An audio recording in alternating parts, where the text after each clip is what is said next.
नमस्कार स्टूडेंट्स। उम्मीद करता हूँ कि आप अच्छे होंगे और मेरी बातों को समझ रहे होंगे। जैसा कि आपको पता है, हम बात कर रहे हैं एसएससी में आए हुए कॉमन एरर्स पर जो अभी तक आ चुके हैं, और इन्हें हमने लिया है किरण पब्लिकेशन से। 70 सेंटेंसेस हम डिस्कस कर चुके हैं, 71 से आज स्टार्ट करेंगे। अप्रोच के बारे में आपको पता है, यहाँ पर हम सिंटैक्टिकल स्टडी करते हैं, सिंटैक्टिकल डिस्कशन करते हैं हर सेंटेंस का। इसमें हम वर्ड टू वर्ड देखते हैं कि कौन सा वर्ड किस फंक्शन में है और उस फंक्शन के आधार पर वो किस पार्ट ऑफ स्पीच में कहा जाना चाहिए। उस वर्ड का दूसरे शब्दों से क्या कनेक्शन है, किस अरेंजमेंट को फॉलो किया गया है, क्या ग्रामेटिकल स्ट्रक्चर है, और ओवरऑल किस कंटेक्स्ट में किस मीनिंग को जनरेट किया जा रहा है, किस मीनिंग के साथ, किस मीनिंग को कन्वे करने के लिए किस मीनिंग के साथ सेंटेंसेस को बोला गया है, स्टेट किया गया है। अप्रोच थोड़ी सी टाइम टेकिंग हो सकती है, लेकिन फुल प्रूफ है। अगर आप ये सीख लेते हैं, समझ लेते हैं थोड़ा टाइम देकर, तो आप एग्ज़ाम्स के दौरान कॉन्फिडेंट होंगे, आप अच्छा स्कोर करेंगे, आप अच्छा परफॉर्म करेंगे। अच्छा तो अभी भी कर ही रहे हैं, आप बहुत अच्छा करेंगे। फुल प्रूफ है, 100% आप ये समझ जाएंगे कि कहाँ प्रॉब्लम है। देखिए, गलती ढूंढना आसान होता है। आपने 100-200 रूल याद कर लिए, 150 आपने नोट या एक्सेप्शन याद कर लिए, गलती आप ढूंढ लेंगे। लेकिन 80-90% सेंटेंसेस आते हैं उन रटे रटाए रूल रेगुलेशन से, उन फॉर्मूलों से जो आपके दिमाग में बिठा दिए गए हैं। लेकिन पूरे एग्जाम में अगर 2 सेंटेंस भी ऐसे आ गए, 3 सेंटेंस भी ऐसे आ गए जो कि उन रटी रटाई फॉर्मूलेशंस पर आधारित नहीं है, उन रटे रटाए रूल्स रेगुलेशन के हिसाब से नहीं है, तो वो आपको कंपटीशन से बाहर कर देंगे। इसलिए अपनी समझ को इम्प्रूव करना ज़रूरी है। अगर आपकी समझ इम्प्रूव हो जाती है तो कुछ ऐसी बातें जो हमारे आपके डिस्कशन के दायरे से छूट जाएंगी, वहाँ भी आप खुद का दिमाग लगाकर काम चला लेंगे, हैंडल कर लेंगे सिचुएशन को। तो ठीक है, बातों में ज़्यादा समय नहीं लगाएंगे, सेंटेंस से शुरू करते हैं। 71 आपके सामने लिखा हुआ है, वही करेंगे हम। वर्ड टू वर्ड जो है चलते जाएंगे और देखते जाएंगे कि किस वर्ड का क्या फंक्शन है, वो दूसरे शब्दों से किस तरह कनेक्टेड है, वो सेंटेंस की स्ट्रक्चर को किस तरह से प्रभावित कर रहा है। देखिए, पहला वर्ड आपके सामने लिखा हुआ है संतोष, जो कि किसी का नेम है, मतलब नाउन है। अब मैं आपको पहले भी बता चुका हूं, जो स्टूडेंट फेमिलियर हैं मेरे इस तरह के लेक्चर से, इस सेशन की वीडियोस से, वो ये जानते होंगे, और जो नए हैं वो सुन लें ध्यान से, कि अगर कोई भी वर्ड किसी सेंटेंस में नाउन है तो वो या तो सब्जेक्ट होगा, या वो ऑब्जेक्ट होगा, या वो कॉम्प्लीमेंट होगा। ये सीधी सीधी समझ में आने वाली बात है। नाउन किसी और भूमिका में, किसी और फंक्शन में नहीं जाते हैं। तो अगर कॉम्प्लीमेंट होगा तो लिंकिंग वर्ब के साथ आया हुआ कॉम्प्लीमेंट होगा। लिंकिंग वर्ब अपने बाद कॉम्प्लीमेंट लेती हैं। एक्चुअली में ये जो कॉम्प्लीमेंट होता है, ये लिंकिंग वर्ब का नहीं होता। कॉम्प्लीमेंट तो सब्जेक्ट का होता है, लिंकिंग वर्ब तो लिंक करने के लिए आई होती है। इस सेंटेंस को देखें, मैंने लिखा सी इज अ टीचर, यह यहां पर मैं लिख सकता हूं सी इज एरोगेंट। आ टीचर एक नाउन फ्रेज है, एरोगेंट एक एडजेक्टिव है, दोनों ही लिखे जा सकते हैं। अब ये जो लिंकिंग वर्ब है, ये बी की फॉर्म है। और भी बहुत सारी लिंकिंग वर्ब होती हैं, मैंने इस पर लेक्चर डाले हुए हैं, वर्ब चैप्टर की प्लेलिस्ट में आपको मिल जाएंगे। और पिछले लेक्चर्स में मैं इस पर बता चुका हूं कि लिंकिंग वर्ब क्या है और ये कैसे काम करती है। यहाँ पर मैं थोड़ा सा आपको समझा देता हूँ। लिंकिंग वर्ब, जैसे कि इसके नाम से ही दिख रहा है, लिंक करने के लिए आती है सब्जेक्ट को उसके कॉम्प्लीमेंट से। ये जो लिखा हुआ है यहाँ पर, चाहे आर टीचर लिख लो, चाहे एरोगेंट लिख दो, ये लिखा हुआ है यहाँ पर कॉम्प्लीमेंट। कॉम्प्लीमेंट का मतलब होता है पूरक, जो कि पूरा करने के लिए आई है सब्जेक्ट के मीनिंग को, सब्जेक्ट में कुछ ऐड करने के लिए, उसके मीनिंग को कॉम्प्लीमेंट देने के लिए आई है। और ये कॉम्प्लीमेंट नाउन भी हो सकता है, एडजेक्टिव भी हो सकता है, प्रोनाउन भी हो सकता है। एडवर्ब मैनर नहीं हो सकता, क्योंकि एडवर्ब और मैनर लगाए जाते हैं वर्ब के लिए, और यहाँ पर जो कॉम्प्लीमेंट हम यूज़ कर रहे हैं वो यूज़ कर रहे हैं सब्जेक्ट के लिए। और सब्जेक्ट तो निश्चित तौर पर ही कोई नाउन या प्रोनाउन होगा भैया। तो एडवर्ब और मैनर लगाए जाते हैं वर्ब का मैनर बताने के लिए, और यहाँ पर हमें जो भी वर्ड लिखना है वो नाउन प्रोनाउन के लिए लिखना है। तो एडवर्ब मैनर कॉम्प्लीमेंट नहीं बन पाते। हाँ, adverb place, adverb time complement बन सकते हैं अगर वो लॉजिकल है, मीनिंगफुल है तो। प्रीपोजिशनल फ्रेज कॉम्प्लीमेंट बन सकती हैं अगर वो लॉजिकल है, मीनिंगफुल है तो। वो इसलिए क्योंकि प्रीपोजिशनल फ्रेज भी एडजेक्टिव एडवर्ब की भूमिका में आ जाती हैं। ये मैं पिछले लेक्चर्स में कई बार बता चुका हूँ। अभी कुछ सेंटेंसेस ऐसे आएंगे तो मैं वहाँ पे भी बताऊँगा कि प्रीपोजिशनल फ्रेज एडजेक्टिव और एडवर्ब की भूमिका में किस तरह से आ जाती हैं। फिलहाल आप इतना समझिए कि अगर लिंकिंग वर्ब होगी तो ही उसके बाद कॉम्प्लीमेंट लिखा होगा, और ये कॉम्प्लीमेंट होगा सब्जेक्ट का। तो क्या इससे पहले कोई लिंकिंग वर्ब लिखी हुई है? नहीं। तो इट मीन्स ये नाउन जो लिखा है यहाँ पर, ये कॉम्प्लीमेंट की भूमिका में नहीं है। अगर ये कॉम्प्लीमेंट की भूमिका में नहीं है तो ये संभावना तो इसकी निरस्त हो गई, कैंसिल हो गई। अब इसकी ऑब्जेक्ट होने की संभावना चेक कर लेते हैं। देखिए, कोई भी वर्ड या कोई भी नाउन ऑब्जेक्ट होगा तो दो ही सूरतों में होगा, कि या तो वो ट्रांजिटिव वर्ब का ऑब्जेक्ट हो या फिर वो प्रीपोजिशन का ऑब्जेक्ट हो। अब इससे पहले ना तो कोई ट्रांजिटिव वर्ब लगी है, ना इससे पहले कोई प्रीपोजिशन लगी है, इसका मतलब ऑब्जेक्ट होने की संभावना भी खत्म। फिर तो ये सब्जेक्ट ही है। भाई ऑब्जेक्ट होता तो दो सिचुएशन में होता, या तो ट्रांजिटिव वर्ब लगी होती पहले, ट्रांजिटिव वर्ब अपने बाद ऑब्जेक्ट ले लेती है, या फिर कोई प्रीपोजिशन लगी होती तो प्रीपोजिशन अपने बाद ऑब्जेक्ट ले लेती है। हाँ भैया, प्रीपोजिशन अपने बाद ऑब्जेक्ट लेती हैं। वो इसलिए क्योंकि प्रीपोजिशन सेंटेंस में लगाई जाती हैं किसी नाउन प्रोनाउन को सेंटेंस में या सेंटेंस के किसी भाग से जोड़ने के लिए, और जिस नाउन प्रोनाउन को इस प्रीपोजिशन के द्वारा जोड़ा जा रहा है, इसी नाउन प्रोनाउन को उस प्रीपोजिशन का ऑब्जेक्ट कहा जाता है। अभी आएगा ऐसी सिचुएशन आएगी तो मैं बताऊंगा। फिलहाल अब इतना समझिए कि ये ऑब्जेक्ट नहीं है, कॉम्प्लीमेंट नहीं है, ये है सब्जेक्ट। और अगर इतनी बात तो हो गई कि हमने इसके फंक्शन के आधार पर ये तय कर दिया, निर्धारित कर दिया कि इसको सब्जेक्ट होना है। आप सीधे सीधे भी कह सकते थे कि असर्टिव सेंटेंस है और नाउन शुरू में लिखा है, तो सर असर्टिव सेंटेंस तो सब्जेक्ट से ही स्टार्ट होते हैं। ये बात भी बढ़िया है, पसंद आई। तो ये हो गया सब्जेक्ट। अब यहाँ पर जो लिखी हुई है, ये लिखी हुई है मेन वर्ब। अब मेन वर्ब मैं आपको बता दूं कि ये जो मेन वर्ब होती हैं, ये भी दो प्रकार की हो सकती हैं।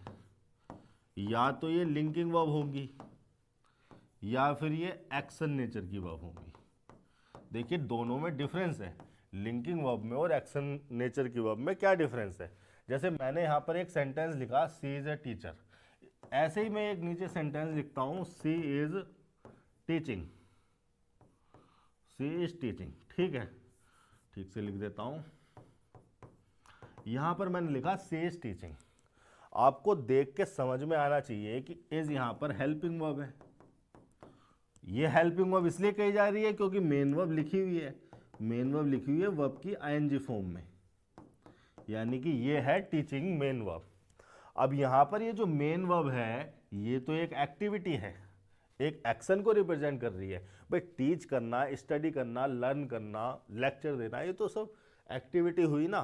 तो ये जो मेन वर्ब है, ये कैसे नेचर की हुई? एक्शन नेचर की हुई। लेकिन यहाँ पर क्या इसको हेल्पिंग वर्ब कहोगे आप? देखो, अगर ये हेल्पिंग वर्ब होती तो मेन वर्ब के साथ आती। हाँ भैया, हेल्पिंग वर्ब जो है मेन वर्ब के साथ आती हैं, क्योंकि हेल्पिंग वर्ब लगाई ही इसलिए जाती हैं कि वो मेन वर्ब की हेल्प कर सके, इसीलिए तो उनको हेल्पिंग कहा जा रहा है। हेल्पिंग वर्ब को हेल्पिंग इसलिए कहा जाता है क्योंकि वो हेल्पिंग नेचर की होती हैं, हेल्प करती हैं। किसकी हेल्प करती हैं? मेन वर्ब की हेल्प करती है। और किस चीज़ में हेल्प करती हैं? हेल्पिंग वर्ब मेन वर्ब की हेल्प तो करती हैं, इसीलिए उनको हेल्पिंग कहा जा रहा है। लेकिन किस चीज़ में हेल्प करती हैं? तो वो हेल्प करती हैं मेन वर्ब की टेंस या स्टेट को एक्सप्रेस करने में। देखो, इसको देखकर आप कहोगे, इस हेल्पिंग वर्ब को देखकर आप कहोगे कि सर प्रेजेंट में है। आपसे मैं कहूँ कि इसको पास्ट में कर दो, आप तुरंत इसकी जगह पास लिख दोगे। मैंने आपसे कहा टेंस चेंज कर दो, आपने इसकी हेल्पिंग वर्ब चेंज कर दी। इसका मतलब हेल्पिंग वर्ब ही तो थी जो मेन वर्ब की हेल्प कर रही थी टेंस को एक्सप्रेस करने में। इसी हेल्पिंग वर्ब को देख कर ही तो आपने इसको प्रेजेंट कहा, इसी हेल्पिंग वर्ब को चेंज करके ही तो आपने इसका टेंस चेंज किया। तो ये कहा जा सकता है कि हेल्पिंग वर्ब मेन वर्ब की हेल्प करती हैं टेंस या स्टेट को एक्सप्रेस करने में, और इसलिए वो मेन वर्ब के साथ आती हैं। लेकिन यहाँ पर तो कोई मेन वर्ब है ही नहीं, तो अब इसको हेल्पिंग वर्ब कहोगे या मेन वर्ब? अब इसको मेन वर्ब ही कहना पड़ेगा, क्योंकि अगर हेल्पिंग वर्ब होती तो मेन वर्ब के साथ आती, उसकी हेल्प करने के लिए आती। ठीक है, अब अगर ये मेन वर्ब है तो ये किस नेचर की है? क्या ये एक्टिविटी रिप्रेजेंट कर रही है? क्या यहां पर कोई एक्शन हो रहा है? क्या सी इज अ टीचर में सी ने कोई एक्टिविटी परफॉर्म की है? क्या कोई टास्क परफॉर्म किया है? क्या कोई एक्शन यहां पर हुआ है? कोई एक्शन यहां पर हुआ ही नहीं है। जब कोई एक्शन ही नहीं हुआ तो इस मेन वर्ब को अब एक्शन नेचर की नहीं कहा जा सकता। एक्चुअली में ये किस नेचर की है? लिंकिंग नेचर की है। लिंकिंग वर्ब भी मेन वर्ब ही होती है और एक्शन वर्ब तो है ही मेन वर्ब। तो ये कहा जा सकता है कि मेन वर्ब लिंकिंग नेचर की भी हो सकती है, एक्शन वर्ब भी हो सकती है, एक्शन नेचर की भी हो सकती है। ये किस नेचर की है? ये तो सबको पता है एक्शन नेचर की है भाई। लिव तो एक एक्शन ही है ना, लिंकिंग तो नहीं है। लिंकिंग होती तो सब्जेक्ट को उसके कॉम्प्लीमेंट से लिंक करने के लिए आई होती, वैसा कुछ यहाँ पर हो नहीं रहा। तो ये क्या है? एक एक्टिविटी को रिप्रेजेंट करने वाली है, एक्शन वर्ब है। इतनी बात अगर समझ में आ गई हो तो इसको जरा थोड़ा सा मैं हटा देता हूँ, क्लियर कर देता हूँ आगे की चीजें समझने के लिए। तो यहां तक हमने समझ लिया कि ये जो मेन वर्ब है एक्शन नेचर की है। अब आगे थोड़ा समझ लेते हैं। देखिए, मेन वर्ब एक्शन नेचर की है तो अभी भी दो संभावनाएं और हैं। एक तो ये कि ये ट्रांजिटिव नेचर की हो, दूसरी ये कि ये इनट्रांजिटिव नेचर की हो। ट्रांजिटिव नेचर की वर्ब वो वर्ब होती हैं जो अपने बाद ऑब्जेक्ट लेती हैं। ऑब्जेक्ट मतलब कोई नाउन या प्रोनाउन। इनट्रांजिटिव वर्ब अपने बाद ऑब्जेक्ट नहीं लेती, मतलब इनके बाद कोई नाउन प्रोनाउन नहीं लिखा जाता। देखो, जैसे मैंने एक सेंटेंस लिखा, शी एक्सप्लेन द थियरी। कोई थियरी थी, उसने एक्सप्लेन की। यहां पर मैंने लिखा सी स्लेप्ट। दो वर्ब मैंने यहां पर लिखी हैं, एक तो मेन वर्ब ये है और दूसरी मेन वर्ब ये है दूसरे सेंटेंस में। आपको पता है कि इस मेन वर्ब के बाद ऑब्जेक्ट आना है। ऑब्जेक्ट अगर नहीं लिखोगे तो सेंटेंस का मीनिंग इनकम्प्लीट है। अगर मैं यहां से इसको हटा दूं, केवल इतना लिखूं, अगर मैंने केवल लिखा सी एक्सप्लेन्ड, तो क्या सेंटेंस कंप्लीट मीनिंग में है? सेंटेंस कंप्लीट मीनिंग में नहीं है। क्यों नहीं है? क्योंकि अब आप किसी से भी कहोगे सी एक्सप्लेन्ड, तो वो आपसे पूछेगा व्हाट, क्या एक्सप्लेन किया उसने। तो यहां पर इसके मीनिंग को कंप्लीट करने के लिए चाहिए व्हाट का रिप्लाई, और ये व्हाट का रिप्लाई ही ऑब्जेक्ट की भूमिका में होता है। आपने इसकी, अब चूंकि वर्ड भी प्रोनाउन है तो प्रोनाउन की जगह नाउन, नाउन की जगह प्रोनाउन, ये तो चलता ही रहता है इंग्लिश में। तो सी एक्सप्लेन व्हाट द थियरी। ठीक है, अब ये जो वर्ब है, अब इसका ऑब्जेक्ट ये हो गया, तो इस सिचुएशन में इस वर्ब को कहा जाता है ट्रांजिटिव वर्ब। अगर इस नेचर की वर्ब है कि उसको अपना मीनिंग कंप्लीट करने के लिए एक नाउन चाहिए, नाउन फ्रेज चाहिए, तो इसका मतलब उसका इफेक्ट उस नाउन पे ट्रांसफर होना है, और इसीलिए उसको कहा जा रहा है ट्रांजिटिव वर्ब। लेकिन यहां पर इस सेंटेंस को देखेंगे, आपने कहा सी स्लेप्ट, मीनिंग कंप्लीट हो गया। अब इसको ऑब्जेक्ट की जरूरत है क्या? बिल्कुल नहीं है, यहां पर कोई नाउन प्रोनाउन नहीं होना चाहिए। तो ऐसी वर्ब होती हैं इंट्रांजिटिव। ठीक है, वीप, स्विम, रन होती है एक्चुअली में वर्ब, तो उसकी सेकंड फॉर्म है गो। इस तरह की जो है लाफ, ये इंट्रांजिटिव नेचर की वर्ब है। ट्रांजिटिव नेचर की डिस्कस हो सकती है, लाइक, लव, शेयर, से भी ट्रांजिटिव नेचर की वर्ब है। ठीक है, इस वर्ब को देख के आप, अगर इतनी बात समझ में आ गई हो, तो क्या इस वर्ब को देख के आप बता सकते हैं कि ये ट्रांजिटिव है या इनट्रांजिटिव? अरे यहां देखिए ना, ट्रांजिटिव होगी तो अपने बाद ऑब्जेक्ट लेगी, ऑब्जेक्ट मतलब कोई नाउन प्रोनाउन। इनट्रांजिटिव होगी तो ऑब्जेक्ट नहीं लेगी। क्या इसके बाद कोई ऑब्जेक्ट लिखा है? क्या कोई नाउन प्रोनाउन लिखा है? बिल्कुल नहीं लिखा। क्या है? बाई प्रीपोजिशन लगा हुआ है। ये तो हो गया सेंटेंस की स्ट्रक्चर को देख के हमने पता लगा लिया कि ऑब्जेक्ट नहीं है तो इंट्रांजिटिव है। इसका मीनिंग भी देख लो, मीनिंग क्या है इसका? क्या ये ऐसा मीनिंग है कि इसको जो है अगर वर्ब को लिखेंगे तो उसके बाद व्हाट या होम का रिप्लाई आना चाहिए? क्या आप लिखते हो यहाँ पर शी लिव्स, तो यहाँ पर आपको आप पूछोगे सी लिव्स, तो आपसे ये तो पूछा जाएगा कहाँ रहती है, लेकिन व्हाट नहीं पूछा जाएगा, व्हाट या होम नहीं पूछा जाएगा। अब कहाँ रहती है पूछा जाएगा, तो कहाँ तो वो एडवर्ब प्लेस हो गया ना, है ना। सी लिव्स इन दिल्ली, तो इन प्रीपोजिशन लगानी पड़ेगी अगर किसी भी नाउन को जोड़ा जा रहा है तो कहने का मतलब है ये है इंट्रांजिटिव वर्ब, क्योंकि इसके बाद ऑब्जेक्ट नहीं आता है। ऑब्जेक्ट यानी कि कोई नाउन लिखना भी है तो इन प्रीपोजिशन या एट प्रीपोजिशन लगा के हमें लिखना पड़ता है। ठीक है, आगे चलते हैं। यहां तक जो है हमने समझ लिया बात को, यहां तक हमने समझ लिया। आगे देख लेते हैं, आगे लगी हुई है बाय प्रीपोजिशन। अब देखो, जो कोई भी प्रीपोजिशन है वो लगाया जाता है सेंटेंस में किसी नाउन प्रोनाउन को सेंटेंस में या सेंटेंस के किसी भाग से जोड़ने के लिए, और जिसको जोड़ा जाएगा वो होगा इसका ऑब्जेक्ट। यहाँ पर इस नाउन फ्रेज को जोड़ा जा रहा है। ठीक है, एक्चुअली में स्ट्रक्चर तो सही है, लेकिन ये वर्ड यहाँ पर गलत लिखा हुआ है। ये जो वर्ड लिखा हुआ है प्रिंसिपल्स, ये एडजेक्टिव भी हो सकता है और नाउन तो ये है, नाउन तो ये हो ही सकता है।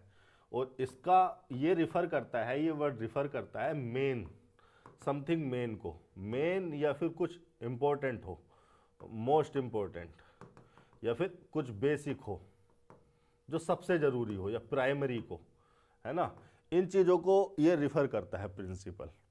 अगर आपके स्कूल में बहुत सारे टीचर होते हैं, लेकिन जो सबसे मेन टीचर होता है, जो सब कुछ जो है सब कुछ चलाता है, उसको कहा जाता है प्रिंसिपल। ये वर्ड यहाँ पर गलत लिखा हुआ है। एक्चुअली में यहाँ पर मीनिंग के हिसाब से आना चाहिए था। ये मीनिंग के हिसाब से पता चल रहा है, स्ट्रक्चर के हिसाब से नहीं। देखिए, सिंटैक्स और सिमेंटिक्स, सिंटैक्स मतलब स्ट्रक्चर और सिमेंटिक्स मतलब मीनिंग, दोनों में से एरर आती हैं आपके कॉम्पिटिटिव एग्जाम्स में। यहाँ पर हमें मीनिंग से पता चल रहा है कि नहीं, ये मेन या मोस्ट इंपॉर्टेंट वाला मीनिंग हमें नहीं चाहिए, हमें चाहिए प्रिंसिपल्स। प्रिंसिपल्स का मतलब सिद्धांत, मोरल रूल्स या बिलीफ्स।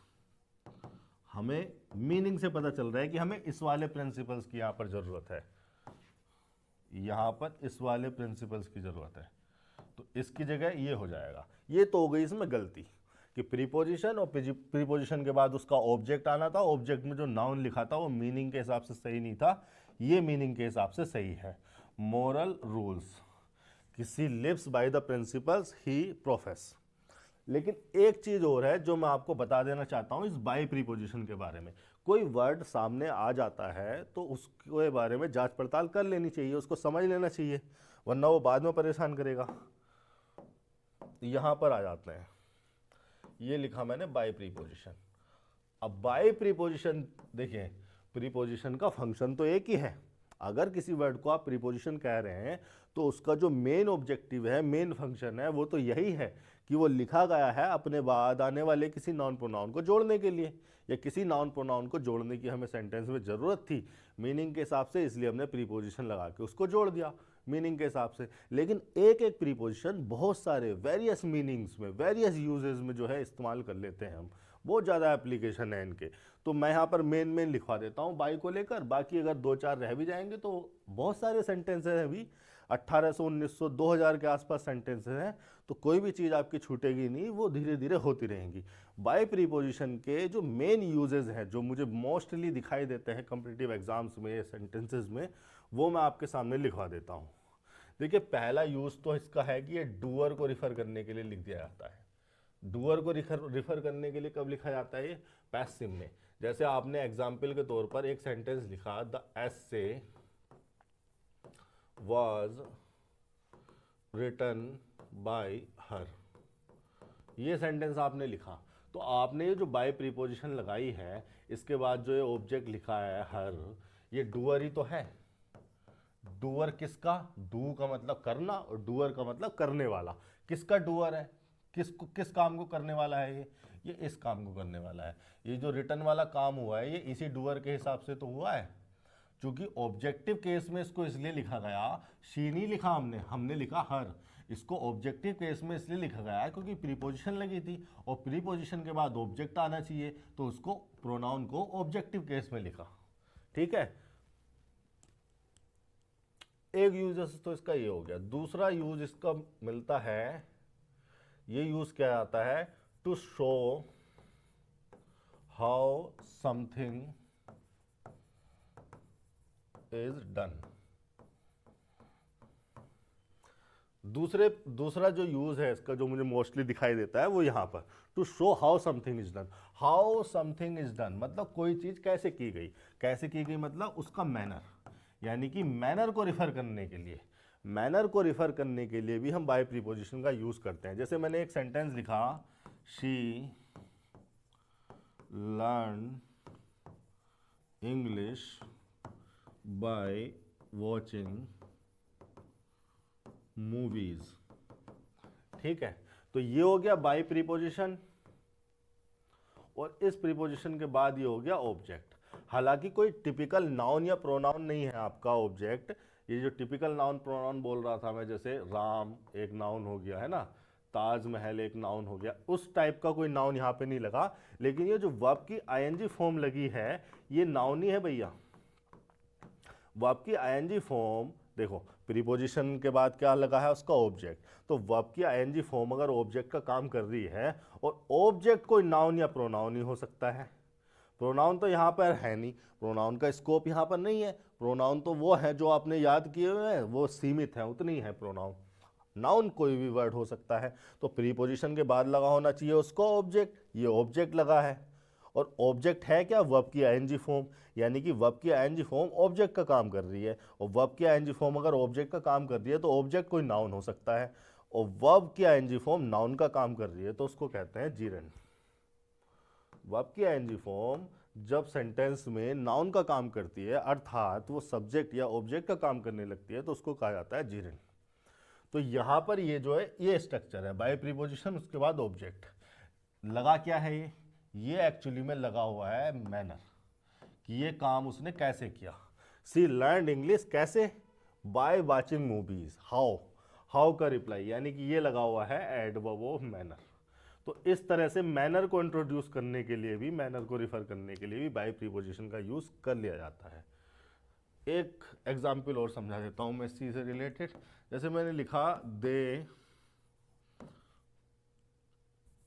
सिंपल सेंटेंस लिखवाता हूं क्योंकि बोर्ड पे भी जगह कम है, और मेन ऑब्जेक्टिव है मेरा आपको पॉइंट समझाना, आपको कॉन्सेप्ट समझाना। दे ट्रेवल्ड बाय ट्रेन।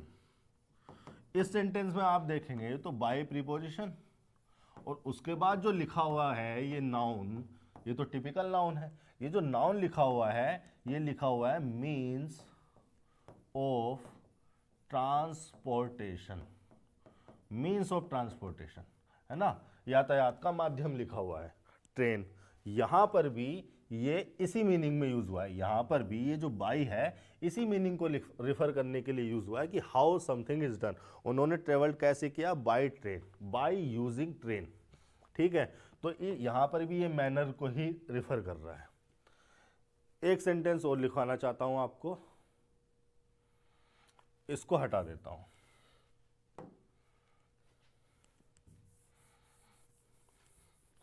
थोड़ी सी यहां पे जगह बनानी पड़ेगी। आप स्क्रीनशॉट भी ले सकते हैं और वीडियो को पीछे भी कर सकते हैं, वो आपकी मर्जी है, आप कैसे करेंगे। एक सेंटेंस मैंने लिखा, I don't have cash so I will pay by cheque. ठीक है, अब देखो ये जो प्रीपोजिशन लगी है, इसके बाद भी ऑब्जेक्ट लगा है, एक बैंकिंग इंस्ट्रूमेंट है चेक। तो यहां पर जो नाउन लगाया है, यहां पर भी ये यही रिफर कर रहा है, एक्चुअली में यहां पर भी ये यही रिफर कर रहा है कि कोई चीज कैसे की जानी है, to show how something is done, कि पे कैसे किया जाना है। तो इस चीज को रिफर करने के लिए बाय प्रीपोजिशन आ जाता है। ये इसके दो यूजेस हो गए। तीसरे यूज पे बात कर लेते हैं, वो भी मुझे इंपॉर्टेंट लगता है और काफी देखने को मिलता है। तीसरे यूज में बाई आ जाता है जब वो नियर या द साइड ऑफ, इन चीजों को रिफर करता है। बाई नियर के मीनिंग को भी रिफर कर देता है। कैसे? The little girl walked by the car. अब ये जो बाय प्रीपोजिशन है यहाँ पे मीन्स ऑफ ट्रांसपोर्टेशन के लिए यूज नहीं किया गया है। जैसे मैंने भी पिछले एक सेंटेंस में बताया था कि बाय के बाद मैंने ट्रेन लिखी थी, तो वहाँ पे ट्रेन मीन्स ऑफ ट्रांसपोर्टेशन की तरह यूज हो रहा था। यहाँ पे कार मीन्स ऑफ ट्रांसपोर्टेशन की तरह यूज नहीं हो रहा। ट्रांसपोर्टेशन का यूज तो उसने किया ही नहीं है, उसने तो वॉक किया है। अगर मैं ट्रैवल लिख देता तो चलो एक कंफ्यूजन क्रिएट होता कि यहाँ पर ये कार मीन्स ऑफ ट्रांसपोर्टेशन हो रहा है क्या। नहीं, यहाँ पर तो उसने वॉक किया है। एक्चुअली में यहाँ पे कार खड़ी हुई थी। कैसे बनेगी कार? ये कार है, मान लो एक कार है, यहाँ पे कार खड़ी हुई थी, वो इसकी साइड से निकल गई, है ना। The little girl walked near the car या by the side of the car. इस मीनिंग में भी जो है बाय प्रीपोजिशन का यूज कर लिया जाता है। उसकी साइड, यहाँ पर कार खड़ी हुई थी, उसकी साइड से वो निकल गई, उसकी साइड से वो वॉक कर गई। ये 3 यूजेस हो गए। एक यूज और है इसका जो कि बहुत ज़्यादा इंपॉर्टेंट है, टेंस में भी वो उसका आपको प्रयोग मिलेगा, इम्प्लीमेंटेशन मिलेगा। 3 यूजेस ये हो गए इसके। चौथा यूजेस जो है बाय प्रीपोजिशन का वो ये है कि ये डेडलाइन को बताने के लिए, डेडलाइन मतलब लास्ट लाइन, लास्ट लाइन मतलब लास्ट पॉइंट, लास्ट पॉइंट को बताने के लिए यूज होता है। किसका लास्ट पॉइंट? टाइम का। टाइम की डेडलाइन या टाइम का लास्ट पॉइंट बताने के लिए यूज होता है। मान लो कि हम कहते हैं कि कोई काम 9 बजे तक चला, 9 बजे के बाद नहीं चला, 9 बजे तक कोई काम हुआ, या मैंने पढ़ाया तो मैंने 4 बजे तक पढ़ाया, 4 बजे के बाद मैं कोचिंग ऑफ करके चला गया, तो ये काम कब तक हुआ? 4 बजे तक हुआ। तो 4 बजे क्या है? डेडलाइन है। तो इस मीनिंग को रिफर करने के लिए भी बाय प्रीपोजिशन का यूज होता है। जहां पर हम देखिए इस तरह का सेंटेंस लिखते हैं, she had return home by 4 o'clock। अब ये जो बाय प्रीपोजिशन लगाया गया है, इसके सामने आप देखोगे टाइम लिखा है। अब ये जो पूरा टाइम लिखा गया है, बाय लिखा गया है यहाँ पर डेडलाइन को रिफर करने के लिए। तो ये जो टाइम है ये डेडलाइन है कि ये जो रिटर्न वाला काम है 4 बजे तक हो गया, ठीक है। यहाँ पर बजे 4 और यहाँ तक ही ये हो गया, इसलिए हमने इसको, चूंकि यहाँ तक हो गया, डेडलाइन मतलब लास्ट लाइन, लास्ट पॉइंट, चूंकि लास्ट पॉइंट है इसका मतलब ये है लास्ट पॉइंट तक कंप्लीट हो गया, इसलिए हमने यहाँ पर इसका कंप्लीशन भी शो किया है परफेक्ट लगा के। ये 4 जो है इसके मुख्य यूजेस मुझे देखने को मिलते हैं। इसके अलावा भी बाय प्रीपोजिशन और 2, 4, 5, 10 जगह यूज हो सकता है, लेकिन वो इतने इंपॉर्टेंट नहीं है। उनका जिक्र किसी सेंटेंस में आएगा तो मैं जरूर बताऊंगा। बाकी इससे ज़्यादा अगर बाय प्रीपोजिशन के बारे में जानना है तो प्रीपोजिशन चैप्टर डालूंगा 1-1.5 महीने में, वहां से देख लेना भैया। वापस आते हैं सेंटेंस पे। ये है हमारा सेंटेंस।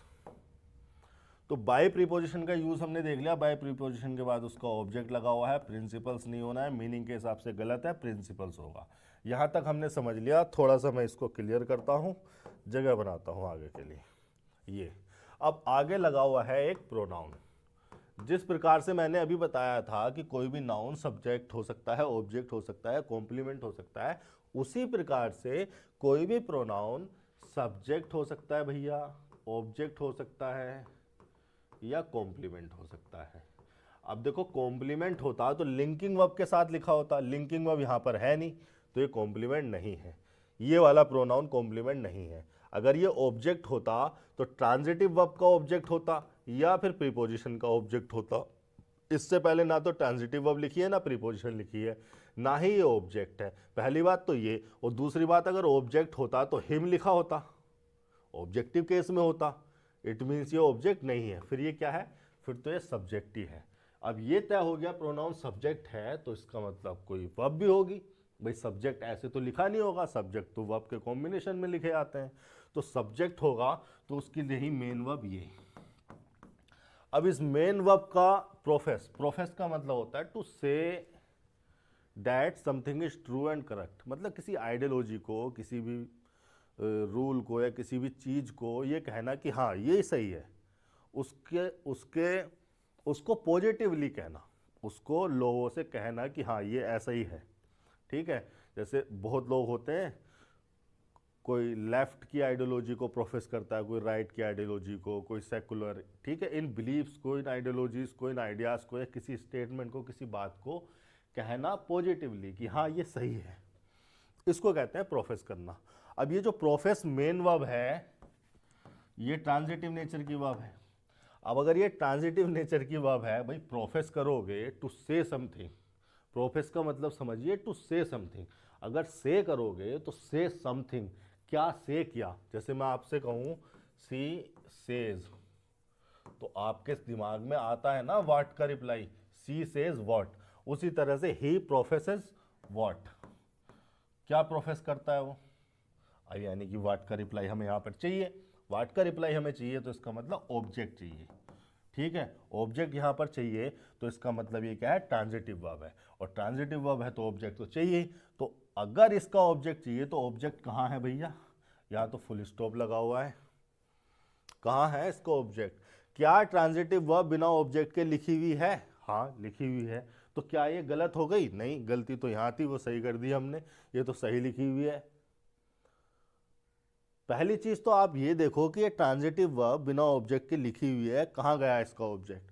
दूसरी चीज आपने शायद ध्यान ना दिया हो, मैं आपका ध्यान इधर लेके जाता हूं, आपके पास एक सेंटेंस है लेकिन क्लोजेस तो दो हैं, ये क्लोज फर्स्ट हो गई, ये हो गई क्लोज सेकंड।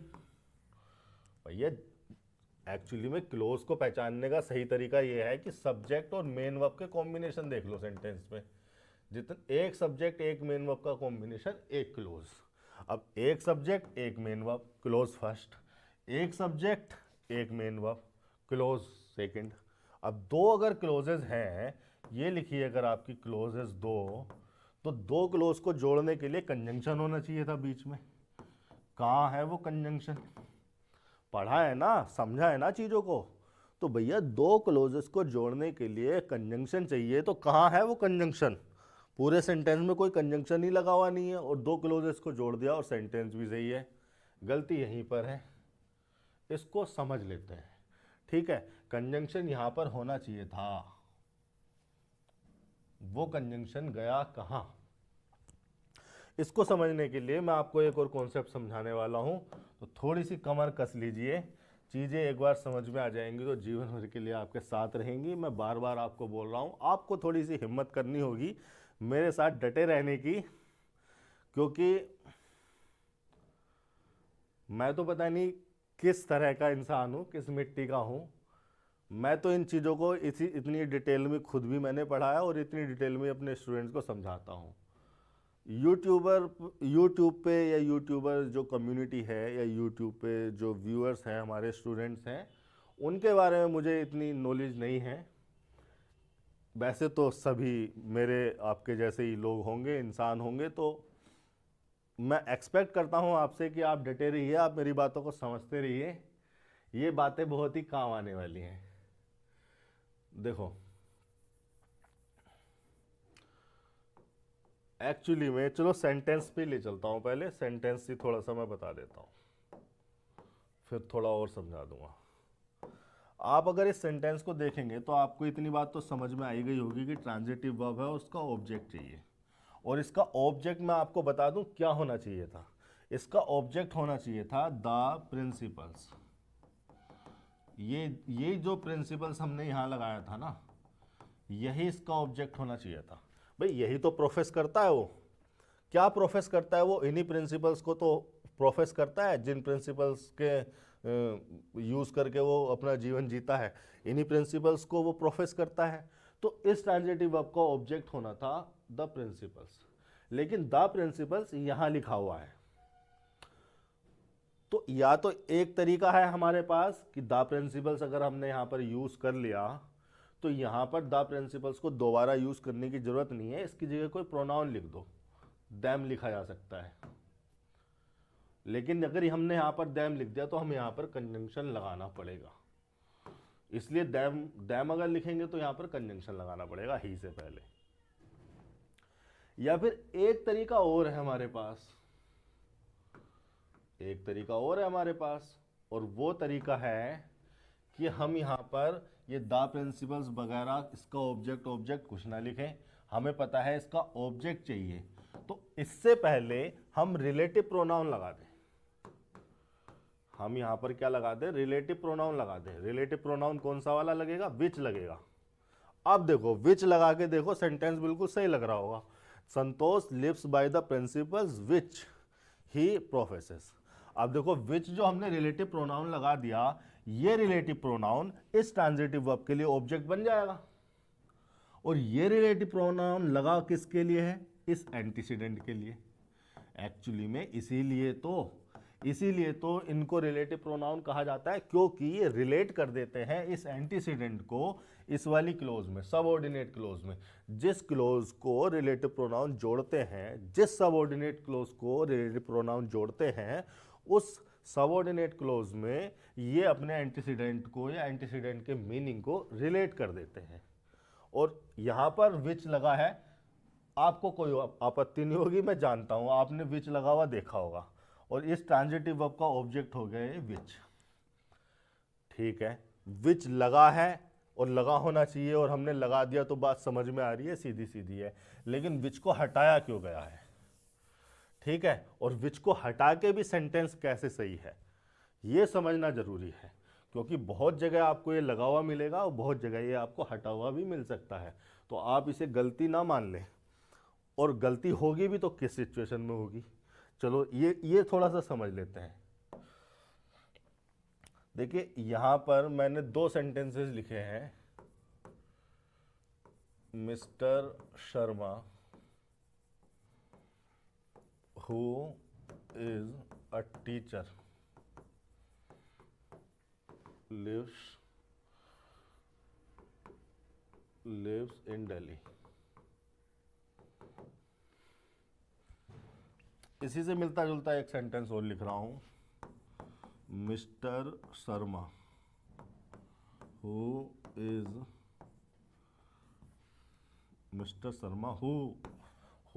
a teacher। मैंने कहा मिलता जुलता, और मिलता जुलता ही लिख रहा हूं, लिव्स इन दिल्ली। दोनों सेंटेंसेस को देखकर क्या आप बता सकते हैं, दोनों सेंटेंसेस को देखकर क्या आप बता सकते हैं कि दोनों सेंटेंस में क्या डिफरेंस है। पढ़ लो भाई, सीधे सीधे समझ में आना चाहिए कि सर जो पहला सेंटेंस है उसमें आपने ये कोमा लगा रखे हैं 2, लेकिन यहां पे कोई कोमा नहीं लगा हुआ है, ये डिफरेंस है। अब कोमा लगाने से हुआ क्या, देखिए कोमा लगा के जो क्लोज हमने लिखी हुई है, हमने उस क्लोज को हमारी मेन क्लोज से, मेन क्लोज मतलब Mr Sharma lives in Delhi, इससे हमने थोड़ा सा अलग किया है, थोड़ा सा सेपरेट किया है। और वो ऐसा इसलिए क्योंकि हम बताना चाहते हैं कि ये जो इन्फॉर्मेशन है ये एडिशनल इन्फॉर्मेशन है, एडिशनल या एक्स्ट्रा इन्फॉर्मेशन है, मतलब कोई नेसेसरी इन्फॉर्मेशन नहीं है। ठीक है, एडिशनल अतिरिक्त इन्फॉर्मेशन है जो हमने मिस्टर शर्मा के बारे में बता दी, आपको नहीं भी बताते कोई भी दिक्कत नहीं थी। और ऐसा करते हैं हम जब हमारे पास होती हैं नॉन डिफाइनिंग क्लोजेस। ये जो हमारी क्लोज है, ये जो हमारी रिलेटिव क्लोज है, इसको हम कहते हैं नॉन डिफाइनिंग क्लोजेस। लेकिन अगर हमने यहाँ पर हु इज ए टीचर लगाया है बिना कोमा के, इसका मतलब हम ये कह रहे हैं कि ये जो क्लोज है ये डिफाइनिंग क्लोज है, डिफाइनिंग क्लोज है। डिफाइनिंग क्लोज से मतलब, डिफाइनिंग क्लोज मतलब एक ऐसी क्लोज जो डिफाइन करने के लिए लिखी गई है। डिफाइन करने का मतलब क्या है, परिभाषित करने के लिए लिखी गई है, मतलब आइडेंटिफाई करने के लिए लिखी गई है, मतलब पहचानने के लिए लिखी गई है। और पहचानने की जरूरत तब होती है जब एक से ज्यादा पर्सन हो। मतलब इस सिचुएशन में हो सकता है जिससे बात बोली जा रही है, जो बोल रहा है, उनकी जान पहचान में 2 या 3 या 4 शर्मा हो, 5 शर्मा हो, उनमें से वो उस वाले शर्मा की बात कर रहा है जो कि टीचर है। लेकिन ये वाले सेंटेंस जब बोला जा रहा है, ये कोमा लगा के ये जो क्लोज लगाई जा रही है, इस सिचुएशन में एक ही शर्मा है। तो जब एक ही शर्मा है तो उसको आइडेंटिफाई करने की जरूरत नहीं है, उसको डिफाइन करने की जरूरत नहीं है, इसलिए हमने नॉन डिफाइनिंग क्लोज लगाई है। और ये जो लिखा है हमने, ये उसके बारे में केवल और केवल एक अतिरिक्त इंफॉर्मेशन है। ठीक है, इतनी बात अगर आपको समझ में आ गई हो कि ये क्लोज हमने डिफाइन करने के लिए लिखी है, आइडेंटिफाई करने के लिए लिखी है, और आइडेंटिफाई करने की जरूरत तब पड़ेगी जब एक से ज्यादा शर्मा हो। भाई 4-5 शर्मा है, हमने बोला वो वाले शर्मा की बात चल रही है जो टीचर है, यहां पर एक ही शर्मा है, तो ये जो क्लोज लगाई है केवल हमने उसके बारे में बता दिया कि वो टीचर है, लेकिन है एक ही शर्मा। तो यहां पर आइडेंटिफाई करने की जरूरत नहीं है, डिफाइन करने की जरूरत नहीं है, इसीलिए इसको कहा जाता है नॉन डिफाइनिंग क्लोज। ये डिफाइनिंग क्लोज है। इतनी बात समझ में आ गई हो तो जरा मेरी अगला पॉइंट और पकड़ो, मेरा अगला पॉइंट और पकड़ के दिखाओ। ये लिखा मैंने, दे हेल्प्ड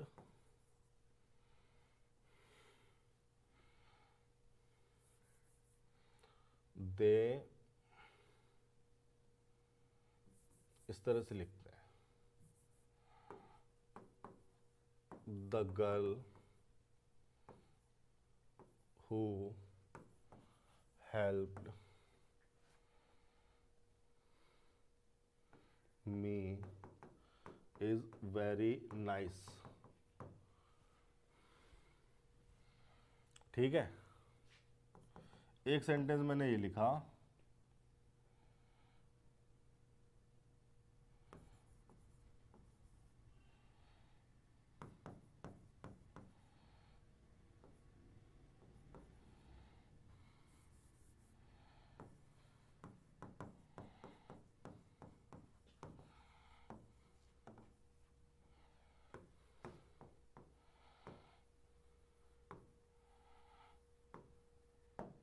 एक सेंटेंस मैंने इस तरीके से लिखा। देखो, पहले सेंटेंस में ये जो रिलेटिव क्लोज लिखी गई है डिफाइनिंग क्लोज है ना, बिना कोमा के लिखी गई है, यानी कि लड़कियां तो बहुत सारी होंगी, हम उस वाली की बात कर रहे हैं जिन्होंने मेरी हेल्प की। लड़कियां बहुत सारी है दुनिया में, हम उस वाली की बात कर रहे हैं जिसने मेरी हेल्प की। The girl who help me is very nice. यहां पर एक सेंटेंस ऐसी थोड़ा बहुत सिमिलर मीनिंग से लिखा गया है, they don't know the girl, they don't know the girl whom they helped। लेकिन यहां पर और यहां पर फर्क ये है कि ये जो क्लोज लिखी गई है ये, और इस क्लोज में फर्क ये है कि यहां पर जो रिलेटिव प्रोनाउन लिखा गया है, ये रिलेटिव प्रोनाउन ऑब्जेक्ट का काम कर रहा है और ये रिलेटिव प्रोनाउन सब्जेक्ट का काम कर रहा है। ठीक है, इस वर्ब के लिए ये जो वर्ब है सबऑर्डिनेट क्लोज की, रिलेटिव क्लोज की, ये जो वर्ब है इसका सब्जेक्ट हुआ दे और ऑब्जेक्ट हुआ हूम, और इसका जो सब्जेक्ट है वो हुआ हु, ऑब्जेक्ट हुआ मी। ठीक है, तो यहां पर जो रिलेटिव प्रोनाउन है वो सब्जेक्ट है, यहां पर रिलेटिव प्रोनाउन है ऑब्जेक्ट। अब सिचुएशन आपके सामने ये है कि अगर आप इसको हटा देंगे, अगर आपने ये हटा दिया तो इस वाली जो वर्ब है, ये जो मेन वर्ब है, इसका सब्जेक्ट आप खा गए, और सब्जेक्ट अगर खा गए तो ये क्लोज बन नहीं पाएगी।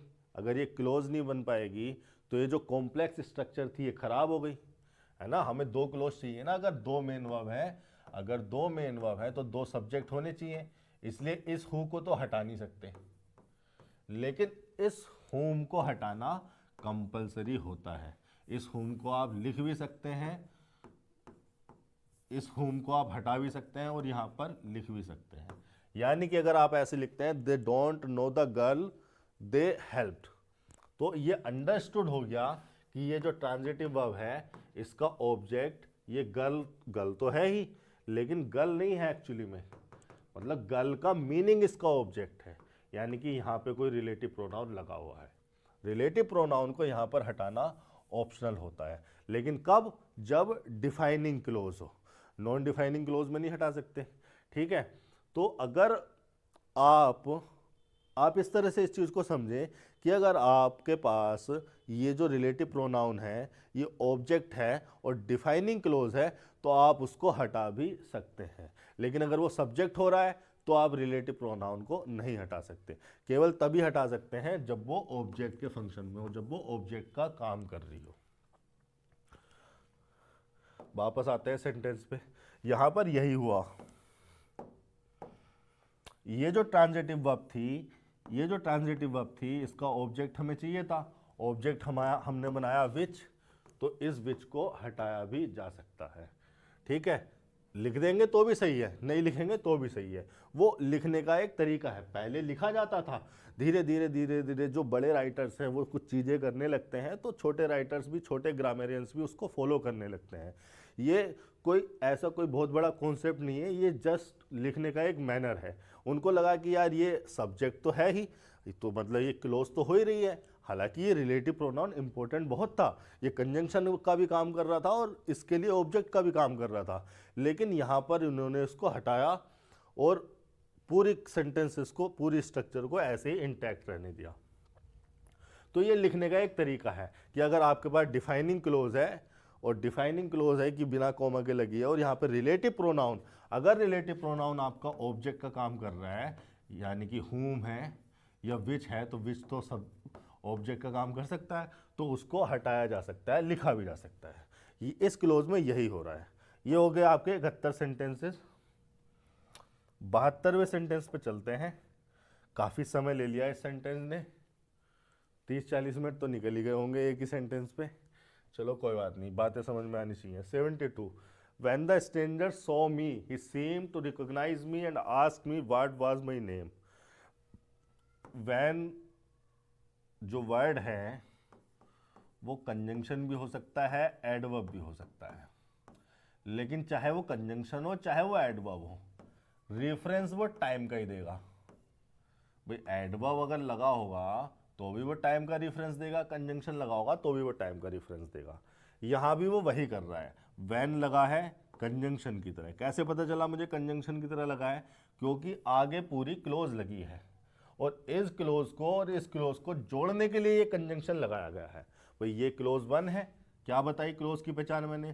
Subject 1, main verb 1, subject 2, main verb 2।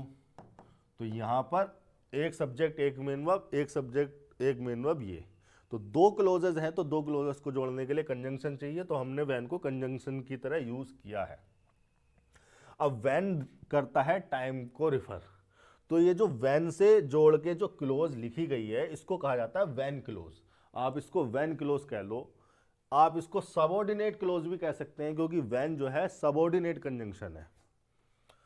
आप इसको वैन क्लोज कह लो, सबऑर्डिनेट क्लोज कह लो, या फिर आप इसको कह सकते हैं टाइम क्लोज। टाइम क्लोज इसलिए कह सकते हैं क्योंकि जिस प्रकार से वैन टाइम को रिफर करता है, तो वैन से लिखी हुई जो सबऑर्डिनेट क्लोज है वो भी टाइम को ही रिफर करती है।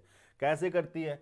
देखिए टाइमलाइन पर चलिए, जिस तरह से हमारी नंबर लाइन होती है उसी तरह से ये हमारी टाइम लाइन है जिस पर हम टाइम को रिप्रेजेंट कर सकते हैं। ये वो टाइम है जब आपने सेंटेंस को रिपोर्ट किया। रिपोर्ट टाइम हमेशा प्रेजेंट का ही टाइम होता है, बाय डिफॉल्ट प्रेजेंट के टाइम को ही।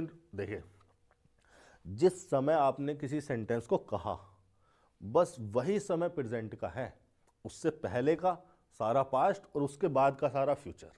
ठीक है, तो अगर इस पॉइंट पर आपने रिपोर्ट किया है तो ये जो भी समय हो बस यही प्रेजेंट है, इससे पहले का सारा पास्ट, इससे बाद का सारा फ्यूचर है।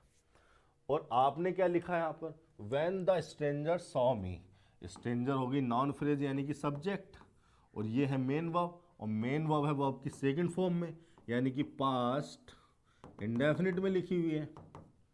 पास्ट इंडेफिनिट में अगर ये लिखी हुई है तो पास्ट इंडेफिनिट का एक्शन तो पास्ट में कहीं हुआ होगा, और पास्ट में ये है सारा पास्ट, तो मान लेते हैं यहाँ हुआ है।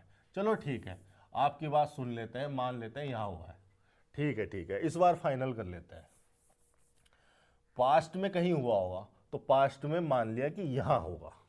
ठीक है, यहां पर ये वो पॉइंट है व्हेन द स्ट्रेंजर, ये वो पॉइंट है when the stranger saw me. इस पॉइंट पर स्ट्रेंजर ने ये वाली एक्टिविटी की पास्ट में। कैसे पता चला पास्ट का पॉइंट है?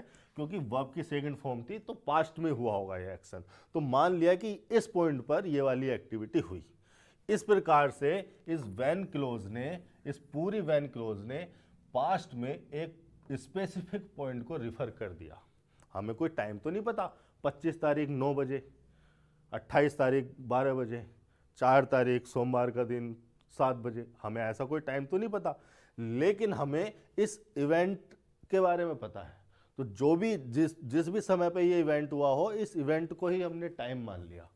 ठीक है, इसी प्रकार, इसीलिए इसी वजह से इसको टाइम क्लोज कहा जाता है कि ये पूरी क्लोज जो है टाइम को रिफर करने के लिए आई है, तो टाइम क्लोज है। अब टाइम को रिफर कर रही है तो किसके टाइम को रिफर कर रही है? भाई टाइम को अगर रिफर कर रही है तो किस चीज के टाइम को रिफर कर रही है? ये रिफर कर रही है इस वर्ब के टाइम को। भाई इसकी जगह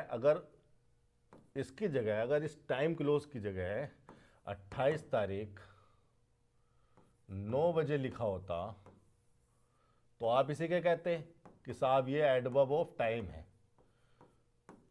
यही तो कहते, एडवर्ब ऑफ टाइम है। इसका मतलब टाइम, और टाइम किसका? इस वर्ब का। ये जो मेन वर्ब है, मेन क्लोज इसको बोला जाएगा। ये जो मेन क्लोज की जो मेन वर्ब है, इसी के टाइम को तो रिफर करती वो 28 तारीख 9 बजे। अब हमने 28 तारीख 9 बजे ना लिख के एक इवेंट लिख दिया। अब वो इवेंट क्या रिफर कर रहा है? टाइम रिफर कर रहा है। किसके टाइम को रिफर कर रहा है? इस मेन वर्ब के टाइम को रिफर कर रहा है। ठीक है, इतनी बात अगर समझ में आ गई हो तो आप ये समझो कि अगर ये टाइम पास्ट का है और ये रिफर कर रहा है इस वर्ब के टाइम को, यानी कि ये इवेंट अगर पास्ट में हुआ था और इस इवेंट पे ही, इस टाइम पे ही ये वाला सिचुएशन हुई थी, तो ये भी पास्ट में होनी चाहिए, है ना? पास्ट इंडेफिनिट में होनी चाहिए, मतलब वर्ब की सेकंड फॉर्म होनी चाहिए। तो वर्ब की सेकंड फॉर्म लगी है। इतनी बात यहां पर समझ में आ जानी चाहिए, सीधी सीधी बात है।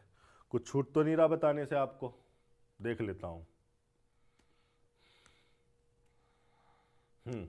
एक चीज और मैं बता दूं यहां पर, आप इसको टाइम क्लोज कह रहे हैं, सही है, इसको एडवर्ब क्लोज भी कह देते हैं ग्रामेरियंस।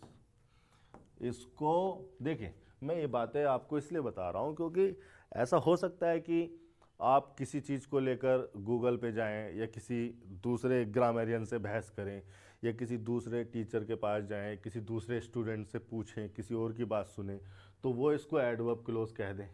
आप बोलेंगे यार ये तो नई चीज़ आ गई हमारे सामने, गुरुजी ने तो ये बताया ही नहीं, तो इसलिए बता दे रहा हूँ। देखो, ये जो टाइम है, ये जो मान लो कि एक टाइम लिखा है और मान के लो टाइम ही है, ये टाइम को रिफर कर रही है ये क्लोज। तो ये जो टाइम है, ये टाइम बताया किसका जाता है? टाइम बताया जाता है किसी एक्टिविटी का। कोई एक्टिविटी हुई, किस टाइम पे हुई, और वो एक्टिविटी क्या है? एक वर्ब है। तो अगर कोई क्लोज किसी वर्ब के लिए लिखी है तो पूरी इंग्लिश ग्रामर में कोई भी वर्ड, कोई भी फ्रेज या कोई भी क्लोज अगर किसी वर्ब के लिए लिखी गई है तो उसको निश्चित तौर पर ये एडवर्ब कहा जाना चाहिए। अब चूंकि ये क्लोज है तो उसको कहा जा रहा है एडवर्ब क्लोज।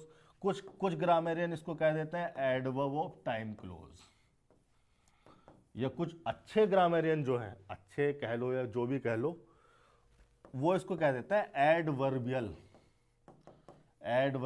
क्लोज, है ना? एडवर्ब क्लोज या एडवर्बियल भी बोला जाता है इसको, एडवर्बियल क्लोज।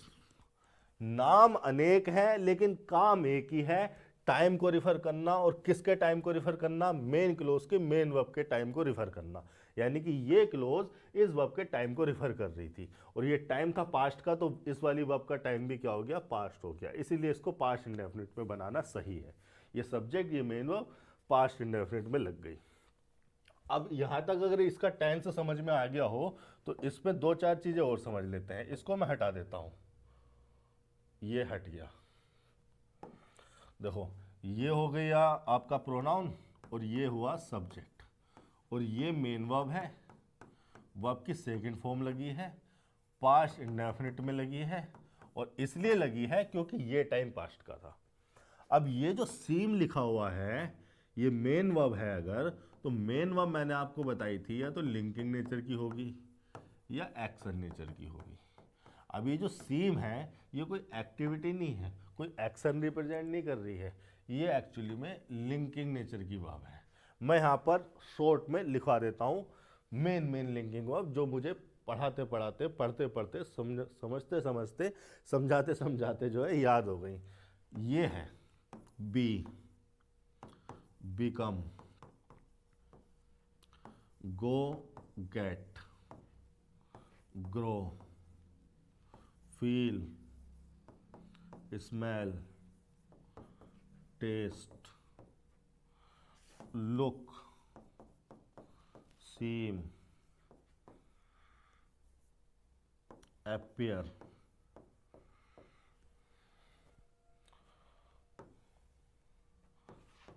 turn,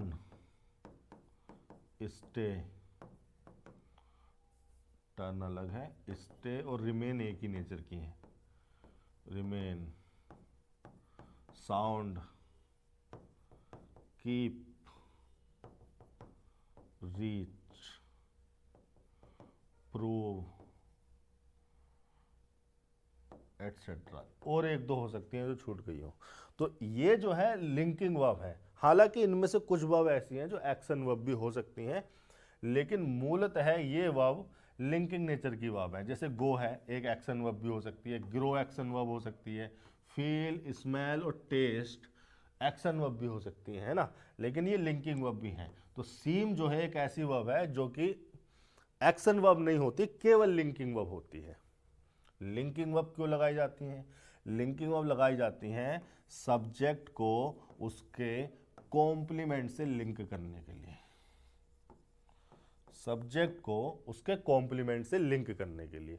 अब इसको मैं हटा देता हूं, अगर आपने थोड़ा इसका स्क्रीनशॉट वगैरह लिया हो या देखो आप जो है इसको ध्यान में रख सकते हो सकता है आप में से कईयों को पता हो, लेकिन ज़्यादातर को नहीं पता होगी।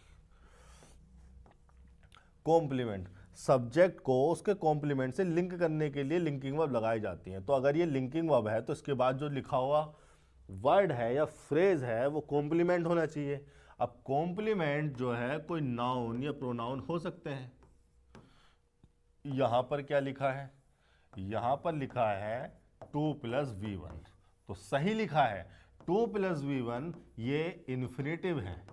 अगर ये इन्फिनेटिव है तो इन्फिनेटिव के बारे में एक बात मैं आपको बता दूं कि इन्फिनेटिव नाउन हो सकता है, एडजेक्टिव भी हो सकता है, एडवर्ब भी हो सकता है।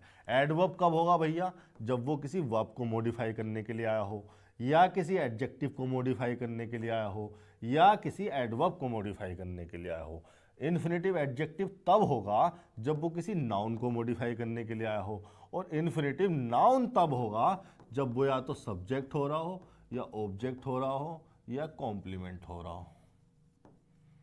अब सब्जेक्ट ऑब्जेक्ट तो यहाँ पर है नहीं, क्योंकि इससे पहले लिंकिंग वर्ब लगी है, तो यहाँ पर ये इन्फिनेटिव क्या है? कॉम्प्लीमेंट है।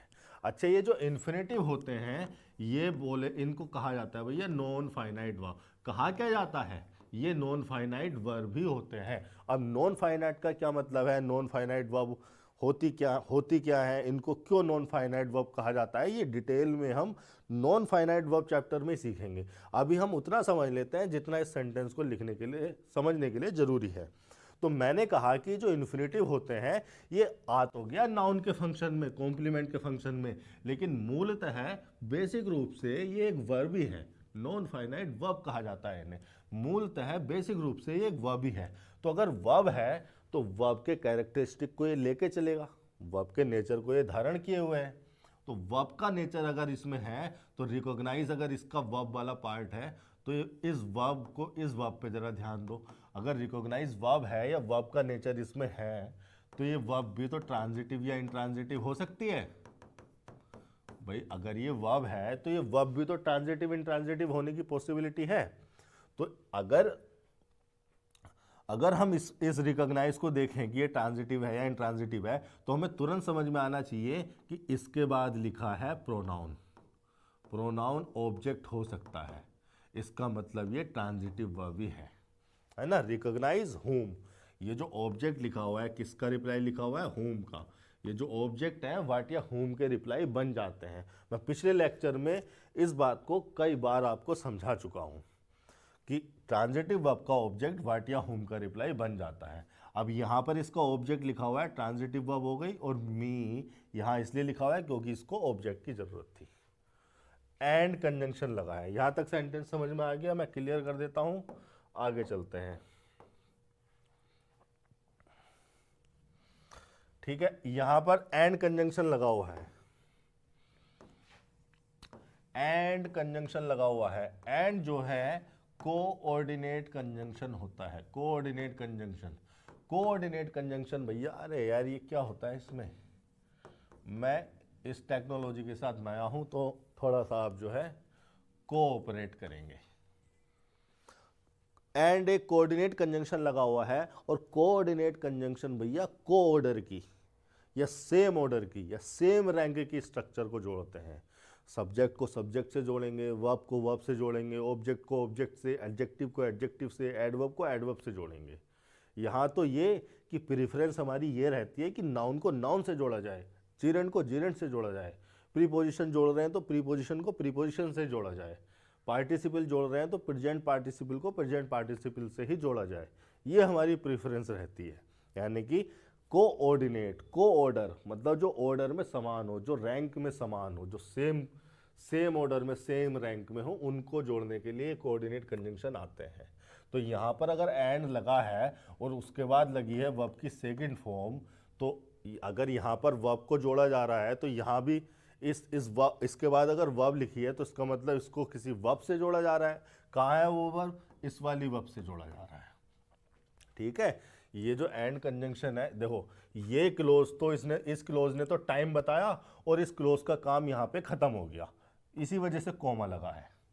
ओके, कोमा यहाँ पर इसीलिए लगाया गया है कि कोई ये ना सोच ले कि एंड कंजंक्शन को और इसको जोड़ने की कोशिश कर रहे हैं, इसीलिए यहाँ पर कोमा लगाया गया है। अब ये एंड कंजंक्शन किसको जोड़ रहा है? इस वाली वर्ब को और इस वाली वर्ब को जोड़ रहा है, वर्ब को वर्ब से जोड़ रहा है, इसीलिए उसको कहा जाता है कि सेम ऑर्डर की सेम रैंक की स्ट्रक्चर को जोड़ता है कोऑर्डिनेट कंजंक्शन। ये वर्ब की सेकंड फॉर्म थी तो ये भी वर्ब की सेकंड फॉर्म हो गई। ठीक है, यानी कि ये वाला जो टाइम था वो इसके लिए भी हो गया और इसके लिए भी हो गया। अब ये जो आस्क वर्ब है, मैंने आपको बताया था पिछले 2-3 लेक्चर में कि आस्क डाई ट्रांजिटिव नेचर की वर्ब है। क्या बोला मैंने? डाई ट्रांजिटिव नेचर की वर्ब। डाई ट्रांजिटिव नेचर की वर्ब, देखिए ट्रांजिटिव क्या है? जो अपने बाद ऑब्जेक्ट ले। डाई ट्रांजिटिव क्या है? जो अपने बाद दो ऑब्जेक्ट लेती हैं। ऐसी वर्ब जो अपने बाद दो ऑब्जेक्ट लेती हैं उन्हें कहा जाता है डाई ट्रांजिटिव वर्ब। एक दो एग्जांपल से मैं समझा देता हूं, 5 मिनट का काम है।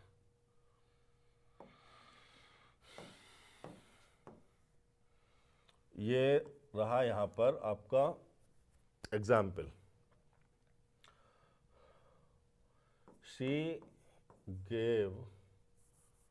She sent me some gifts. She gave me a book. ये दोनों ही सेंटेंस में इन दोनों वर्ब को देखेंगे आप, सेंट को और गेव को, तो आपको पता चलेगा कि इस वाली वर्ब के बाद भी और इस वाली वर्ब के बाद भी एक ऑब्जेक्ट नहीं है, दो ऑब्जेक्ट है। Object number 1, object number 2, object number 2। यहां पर भी object number 1, object number 2, object number 2। यानी कि ये ऐसी वर्ब है जिनके बाद दो ऑब्जेक्ट आए हैं, इसलिए इनको कहा जाता है डाई ट्रांजिटिव वर्ब। किसको दिया, क्या दिया? She gave me a book. किसको दिया और क्या दिया? मतलब कि ये हो गया व्हाट का रिप्लाई और ये हो गया whom का रिप्लाई। इसके विपरीत ही जो अभी तक हमने वर्ब पढ़ी वो ट्रांजिटिव में भी मोनो ट्रांजिटिव वर्ब है। मोनो ट्रांजिटिव वर्ब जैसे आपने लिखा शी रोट अ लेटर, तो ये क्या है? व्हाट का रिप्लाई है। मैंने लिखा आई लाइक यू, तो ये क्या है? ये whom का रिप्लाई है। ऐसे भी लिख सकता था मैं, आई लाइक कॉफी, तो ये क्या है? ये व्हाट का रिप्लाई है। ठीक है, तो लाइक के बाद हुम का रिप्लाई भी आ सकता है, व्हाट का रिप्लाई भी आ सकता है, मतलब ऑब्जेक्ट के रूप में एक पर्सन भी आ सकता है, ऑब्जेक्ट के रूप में एक थिंग आ सकती है, लेकिन आएगा एक बार में एक ही। उसी तरह से रोट के बाद जो आएगा वो व्हाट का रिप्लाई आएगा, एक थिंग आएगी। तो ये तीनों क्या है, मोनोट्रांजिटिव वर्ब है। मोनोट्रांजिटिव वर्ब जो अपने बाद एक ऑब्जेक्ट लेती है। लेकिन ये जो दो वर्ब मैंने लिखवाई है ये डाइट्रांजिटिव वर्ब है। उसी प्रकार से हमारी जो वर्ब है वो है आस्क।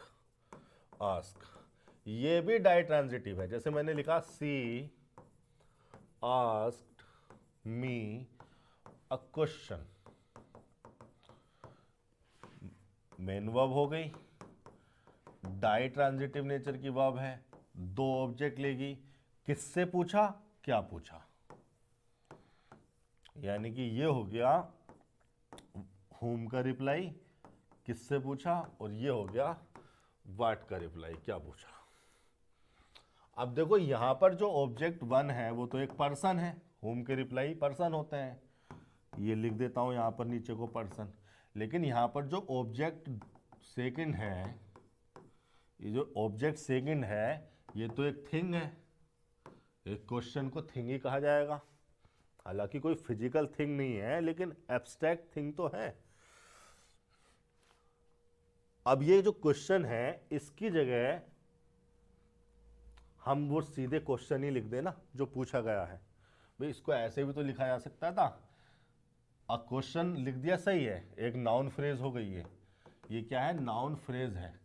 लेकिन क्या यहाँ पे नाउन क्लोज नहीं लिखी जा सकती? क्या यहाँ पर नाउन क्लोज नहीं लिखी जा सकती? बिल्कुल लिखी जा सकती है। भाई डायरेक्ट इनडायरेक्ट में देखा नहीं आपने, आस्क के बाद क्या लिखा रहता है, वो एक क्लोज ही तो लिखी रहती है। तो हम यहाँ पर लिख सकते हैं सी आस्क्ड मी दैट। अगर हमें क्लोज लिखनी है तो हमें कंजंक्शन लगाना पड़ेगा, और यहाँ पर हम क्वेश्चन लिख सकते हैं, जो भी क्वेश्चन है। और अगर डैट नहीं लगा रहे हैं तो क्वेश्चन को ऐसे लिख दो, व्हाट इज योर जॉब। ठीक है, इस क्वेश्चन की जगह मैंने उस क्लोज को लिख दिया, उस क्वेश्चन को ही लिख दिया। ओके, तो ये क्या हो गई, ये एक नाउन क्लोज है। कैसे पता चला नाउन क्लोज है? क्योंकि भैया ये ऑब्जेक्ट है और ऑब्जेक्ट तो केवल नाउन हो सकते हैं, और चूंकि क्लोज थी तो इसको बोला जा रहा है नाउन क्लोज। अब इसको इन्वर्टेड कॉमा में लिख रहे हो तो सही है, लेकिन सेंटेंस में जोड़ के लिखोगे तो अब ये क्लोज हो गई।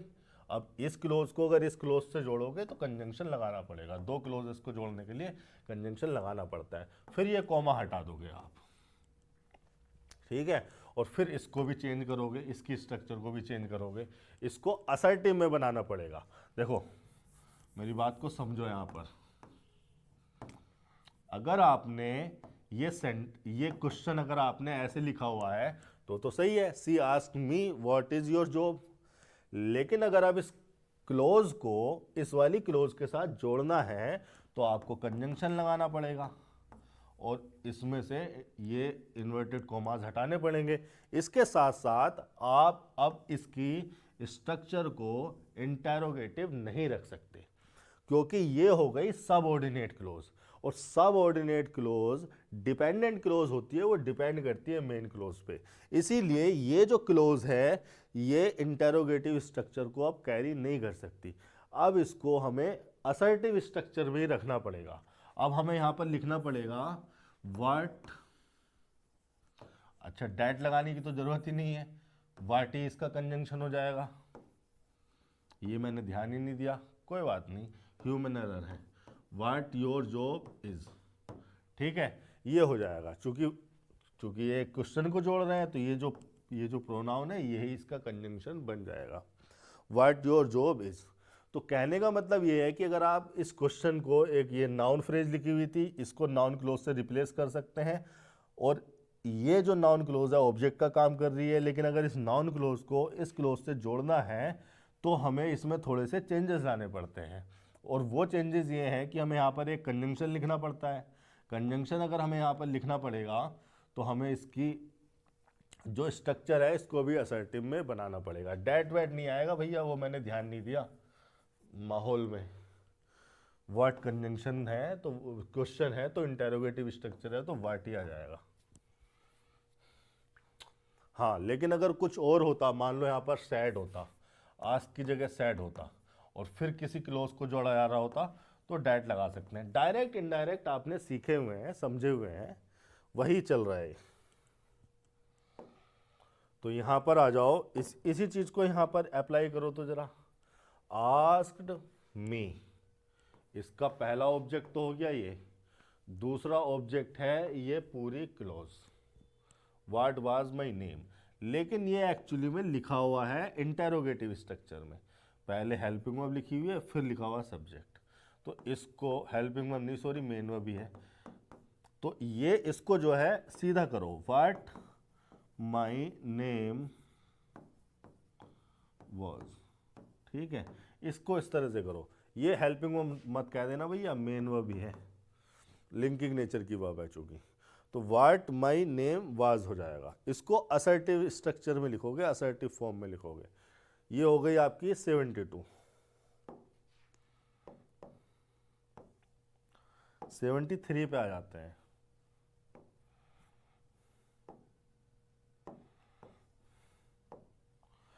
Get this book be published in time, ठीक है। पहला ही वर्ड जो आपके सामने लिखा है इसके बारे में कुछ बताना चाहता हूं, get this book be published in time. देखो, हो सकता है कि ये जो वीडियो लेक्चर्स हैं ये थोड़े से लंबे हो जाएं, 1-1.5 घंटे के भी हो सकते हैं, लेकिन जो मैं यहाँ पर कॉन्सेप्ट समझा रहा हूँ, जिस तरह से मैं डिटेल में चीज़ों को एक्सप्लेन कर रहा हूँ और मैं रीज़न बता रहा हूँ एक एक चीज़ के पीछे, देखो आपको ये तो पता होता है कि ये चीज़ ऐसे होगी, लेकिन ये ऐसे क्यों हो रही है, इसके पीछे का रीज़न क्या है। अगर आप ये जान जाते हैं तो आपको कभी भी उसे याद करने की ज़रूरत नहीं पड़ेगी, क्योंकि आप उसे अब समझ गए। जब आप चीज़ों को समझ जाते हैं तो उनको बार बार मेमोराइज करने की ज़रूरत नहीं पड़ती, वो आपके दिमाग में बैठा दी जाती हैं, बैठ जाती हैं। तो अगर इस सेंटेंस को इसी प्रकार से अगर हम 73 को करना चाहते हैं तो इसके बारे में थोड़ी सी आपको इन्फॉर्मेशन दे दूं। इस वाले बोर्ड पे चलते हैं। पहले मैं आपके सामने, चाहे तो आप सेंटेंस को दोबारा पढ़ लें, get this book be published in time. ये सेंटेंस अगर आपने पढ़ लिया हो, दोबारा पढ़ लें, get this book be published in time. ये सेंटेंस अगर आपने पढ़ लिया हो तो जरा मेरे ये कॉन्सेप्ट समझो और फिर इस सेंटेंस को खुद करना। मैं आपके साथ करूंगा। मैं आपके सामने कुछ सेंटेंस लिखने जा रहा हूँ, 3-4, 2-4, उनमें से देख के बताना कौन सा वाला क्या है। हम दोनों ही मिलकर ये करेंगे, हम और आप मिलकर ही ये करेंगे। आप जितने भी हैं, जितने भी लोग मुझे देख पा रहे हैं, देखिए पहला सेंटेंस मैंने लिखा, सम कॉर्न्स। कॉर्न्स का मतलब आपको पता है, मक्का। Some corns have grown, helping verb, main verb की थर्ड फॉर्म। दूसरा सेंटेंस मैंने लिखा, they have grown some corns. तीसरा सेंटेंस मैंने लिखा, they have some grown corns. चौथा सेंटेंस मैंने लिखा, they have some corns grown. पांचवा सेंटेंस मैंने लिखा, they have someone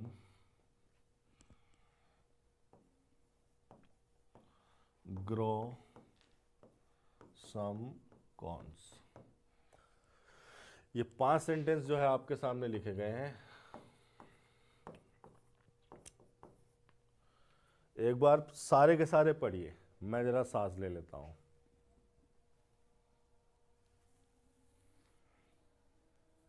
Some corns have grown, they have grown some corns, they have some grown corns, they have some corns grown, they have someone grow some corns। आपको इनमें से कौन से कितने sentence गलत नजर आ रहे हैं और कितने सही आ रहे हैं ये आप जानते हो, लेकिन मैं आपको बता दूं ये सारे के सारे सेंटेंस सही हैं।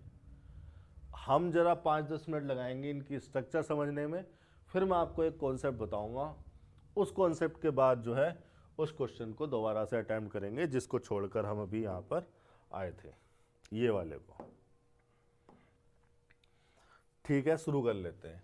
देखो कौन्स नाउन है, सम हो गया डिटर्मिनर, हैव हो गई हेल्पिंग वर्ब, और ये हो गई मेन वर्ब। वर्ब की, अरे यार ये क्या हुआ, ये हो गया, चलो ये हो गया वर्ब की थर्ड फॉर्म।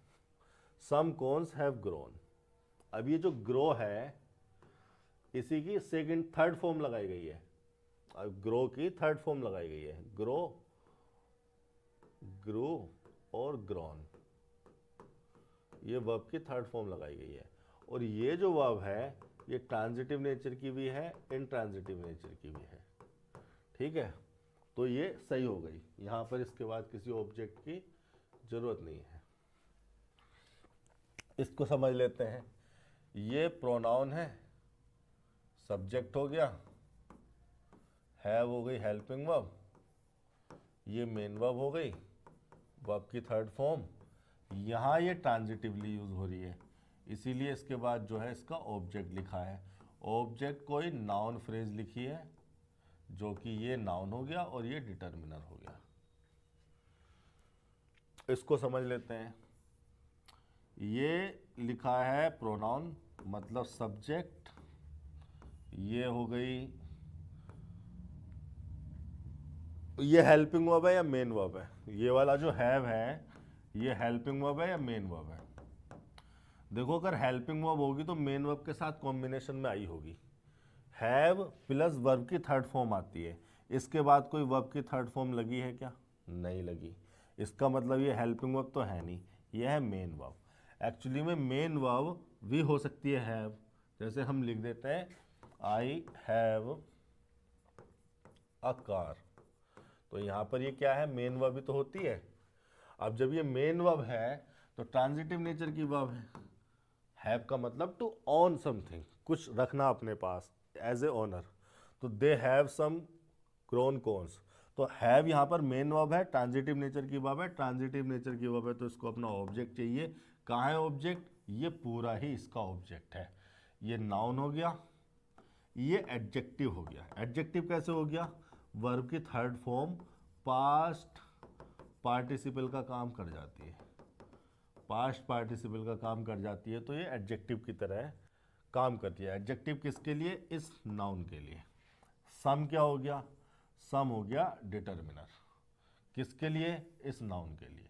ये जो पूरी नाउन फ्रेज लिखी हुई है ये हो गया हैव ट्रांजिटिव वर्ब का ऑब्जेक्ट। ये हो गए 3 सेंटेंसेस। ये चौथा सेंटेंसेस देख लेते हैं। ये हो गया प्रोनाउन यानी कि सब्जेक्ट, ये हो गई मेन वर्ब, उसके बाद आ गया इसका ऑब्जेक्ट। अब इसके बाद अगर इसका ऑब्जेक्ट आ गया, एक्चुअली में इसका ऑब्जेक्ट सम नहीं है, सम तो डिटर्मिनर है और डिटर्मिनर है इस नाउन के लिए, तो ये पूरी नाउन फ्रेज ही जो है इसका ऑब्जेक्ट हो गई। It is clear, they have some corns. बाद में लास्ट में हमने लगाया हुआ है वर्ब की थर्ड फॉर्म मतलब पास्ट पार्टिसिपल को। अब आपने ऊपर वाले सेंटेंस में देखा कि जो ग्रॉन है वो सम और कॉन्स के बीच में लगा था, लेकिन इस सेंटेंस में सम कॉन्स के बाद लगा है ग्रॉन। एडजेक्टिव को हम इस नाउन के बाद लिख गए, यानी कि यहाँ पर जो वर्ब की थर्ड फॉर्म है पास्ट पार्टिसिपल या जिसको एडजेक्टिव कहा जा रहा है वो यहाँ पर सम कॉन्स के बाद लिखी है। तो क्या ये गलत हो गई, नहीं गलत नहीं है, सही है। क्यों सही है अभी जानेंगे समझेंगे। उसी प्रकार से ये सेंटेंस देख लेते हैं। प्रोनाउन सब्जेक्ट, ये हो गया मेन वर्ब, इसके बाद इस ट्रांजिटिव वर्ब का ऑब्जेक्ट लिखा है,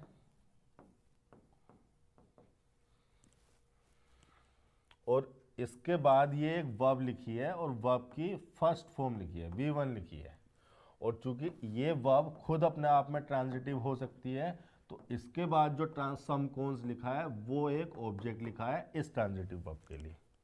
ये क्या स्ट्रक्चर है, ऑब्जेक्ट आया फिर वर्ब आ गई, और इस वर्ब का सब्जेक्ट कहाँ है अगर ये वर्ब है तो, या फिर ये किस प्रकार की वर्ब है ना। इन दोनों सेंटेंस को समझने के लिए देखिए ऊपर वाले 3 सेंटेंस तो समझ में आ ही गए होंगे। मैं जो आपको कॉन्सेप्ट बताने वाला हूँ वो इन 2 सेंटेंसेस से बताने वाला हूँ कि ये ग्रोन इसके बाद कैसे लिखी है और ये बीच में वर्ब कैसे आ गई। भाई ट्रांजिटिव वर्ब के बाद ऑब्जेक्ट हो गया तो सही था, लेकिन ये बीच में वर्ब कैसे आ गई, और फिर ये ट्रांजिटिव वर्ब के बाद ऑब्जेक्ट हो गया ये भी सही है, लेकिन ये बीच में वर्ब कैसे आ गई और यहाँ पे वर्ब की थर्ड फॉर्म एडजेक्टिव अंत में कैसे पहुँच गया, जबकि होना तो इसको यहाँ चाहिए था, है ना। एडजेक्टिव है तो नाउन से पहले लिखा जाता है उस नाउन को मॉडिफाई करने के लिए, ये बाद में कैसे चला गया। इन दोनों सेंटेंसेस में इन दोनों कन्फ्यूजन को समझने के लिए जरा मैं इसका ऊपर का हटा लेता हूँ, ये यहाँ पर जो है हम डिस्कशन कर लेंगे।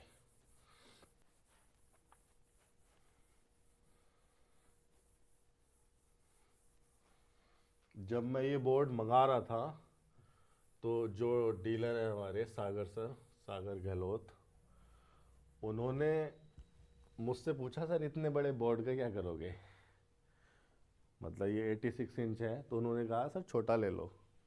मैंने बोला भाई ये मुझे ये भी छोटा पड़ जाएगा, इससे बड़ा कोई आता हो तो वो दे दो, लेकिन फिर वो उतना बहुत बड़ा हो जाता है इस रूम के हिसाब से। ठीक है, देखो मैं आपसे ये कह रहा हूं कि ये जो हैव है इसके मीनिंग पे जरा ध्यान देते हैं। हैव का एक मीनिंग तो यही है कि ये हेल्पिंग वर्ब बन जाती है परफेक्ट के केस में, हेल्पिंग वर्ब की तरह काम करती है, ये हो गया इसका पहला यूज। दूसरा यूज है कि इसका मतलब होता है टू ऑन समथिंग, जैसे मैंने लिख दिया आई हैव अ कार।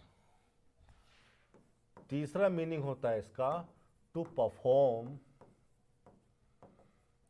या डू सम टास्क, जैसे हमने लिखा वी हैड कन्वर्सेशन, है ना। तो कन्वर्सेशन कोई ऐसी चीज तो है नहीं जिसको उठा के जेब में रख लिया जाए या कहीं से कोई खरीद के ले आए। कन्वर्सेशन तो एक टास्क है, परफॉर्म करने वाली चीज है, तो यहां पर ये इस मीनिंग में भी आ जाती है और ट्रांजिटिव भी होती है। ये 3 मीनिंग इसके हो गए। चौथा मीनिंग इसका होता है कॉजेटिव सेंस में, कॉजेटिव सेंस में इसका मीनिंग होता है, और यहां पर इसका मीनिंग होता है टू मेक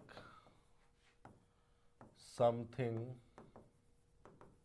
हैपन, मतलब किसी चीज को होने देना या किसी से कुछ करवाना, या to make someone did something, किसी से कुछ करवाना या किसी चीज को करवाना है या किसी पर्सन से कुछ करवाना। ठीक है, टू मेक समथिंग हैपन या टू मेक समवन डिड, देखो डिड लगा दिया यहाँ पे, to make someone do something. ये जो मीनिंग इसका आ जाता है ना, ये कॉजेटिव सेंस में आ जाता है। कॉजेटिव वर्ड पे जरा थोड़ा सा ध्यान दे लेते हैं। कॉजेटिव वर्ड बना है कोज से। अब ये जो कोज है, ये जो कोज वर्ड है, ये नाउन भी होता है लेकिन ये वर्ब भी होता है। जब ये वर्ब होता है तो इसका मतलब वही होता है जो मैंने लिखा है ना, टू मेक समथिंग हैपन या to make someone do something, यही सेम मीनिंग यहां को कर देता हूं मैं एरो। ठीक है, तो जब हैव वर्ड या हैव वर्ब इस कोज के मीनिंग को ले लेती है, इस कोज के मीनिंग को कन्वे करने लगती है, तब वो कॉजेटिव सेंस में यूज होने लगती है। जब कॉजेटिव सेंस में यूज होने लगती है तो उसका यूज कुछ ऐसा होता है कि किसी से कुछ करवाना, to make someone do something. यहां पर यही हो रहा है, they have someone grow some corns, यानी कि they make someone grow some cons.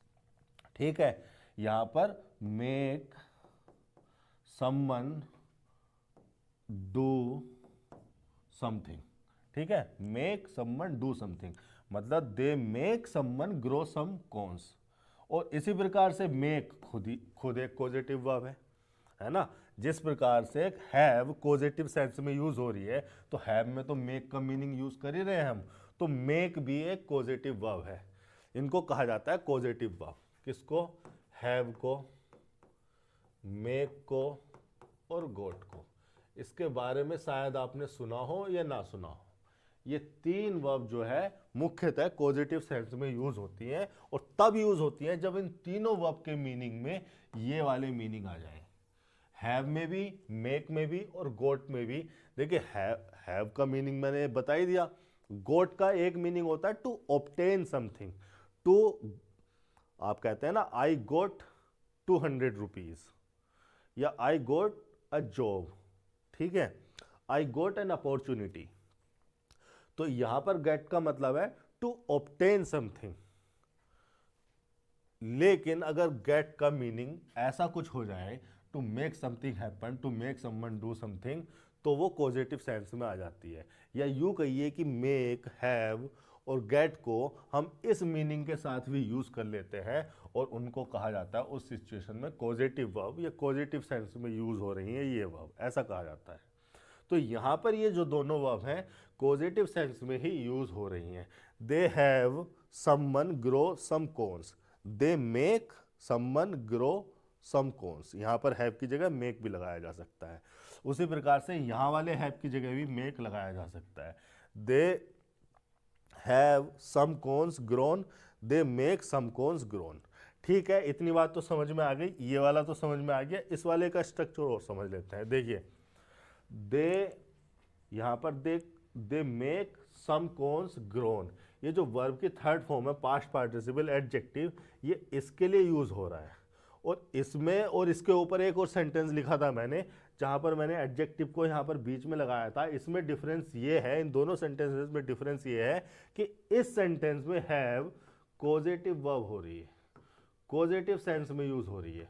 उस सिचुएशन में जो हैव थी वो मेन वर्ब तो थी, लेकिन वो पॉजिटिव सेंस में नहीं यूज होके टू ऑन समथिंग के सेंस में यूज हो रही है।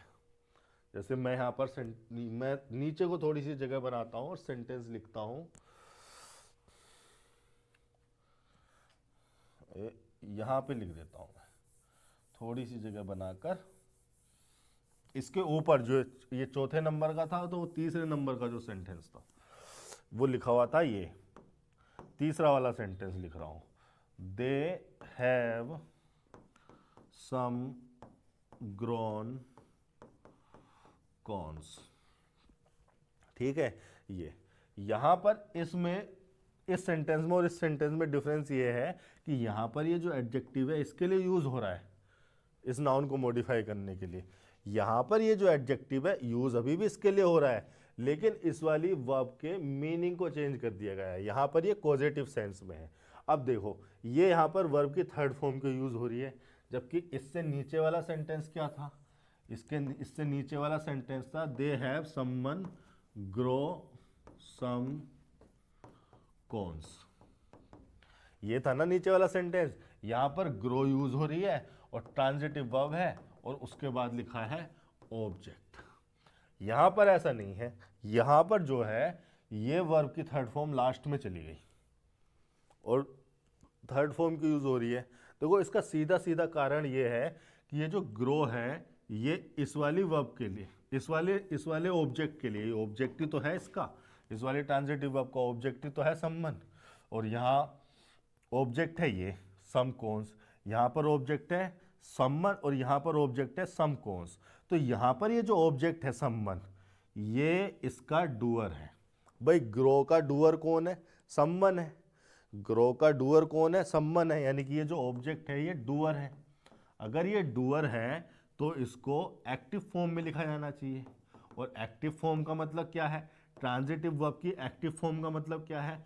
उसके बाद उसका ऑब्जेक्ट लिखा जाए, ठीक है। लेकिन यहां पर ये जो ग्रोन वर्ब है इसका सम कॉर्न्स डूअर है क्या? नहीं भाई, ग्रोन तो किसी और ने किया गया होगा।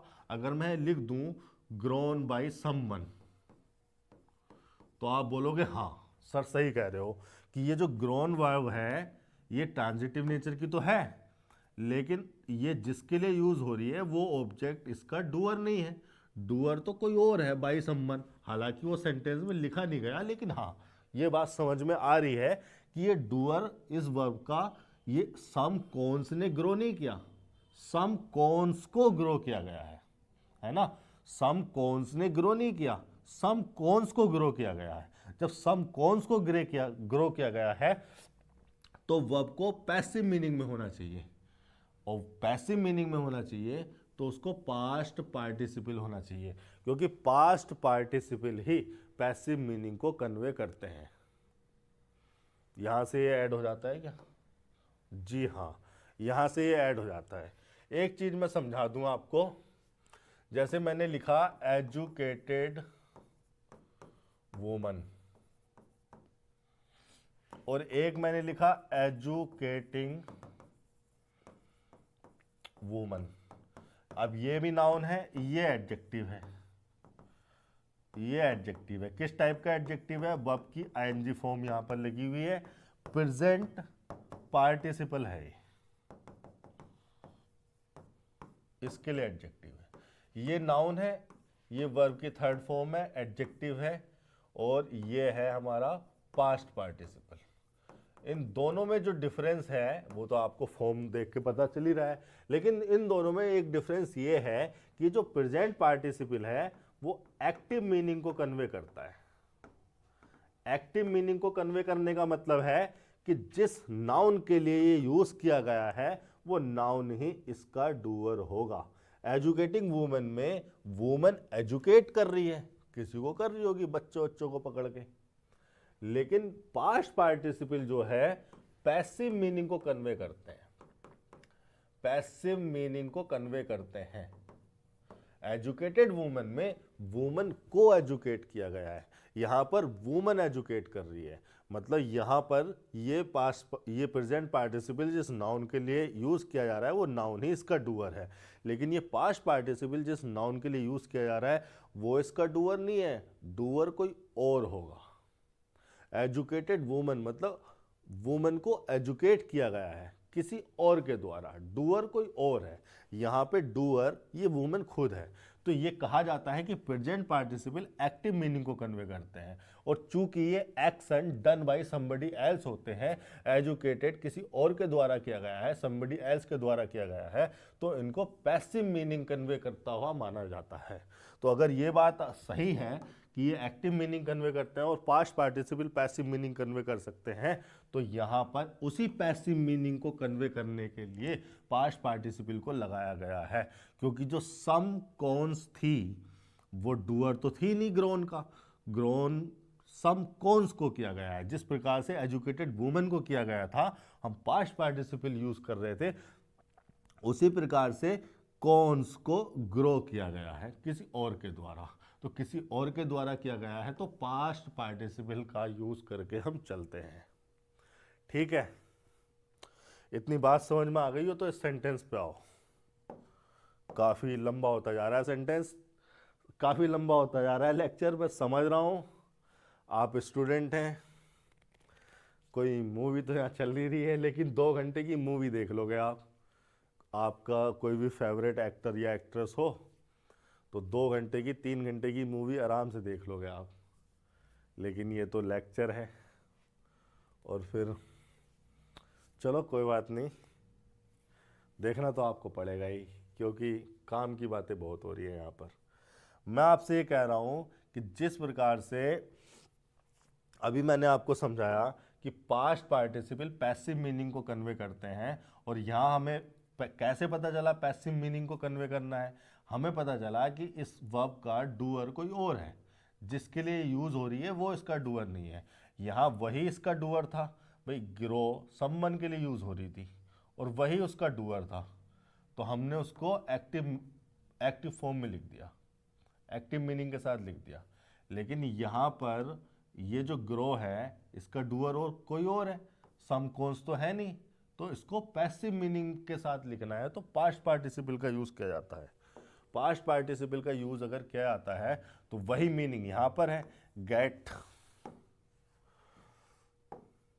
गेट हो गई पॉजिटिव सेंस में वर्ब, पॉजिटिव वर्ब हो गई, उसके बाद हो गया इसका ऑब्जेक्ट, और be published, be plus verb की थर्ड फॉर्म लिखी है जो कि पैसिव फॉर्म है।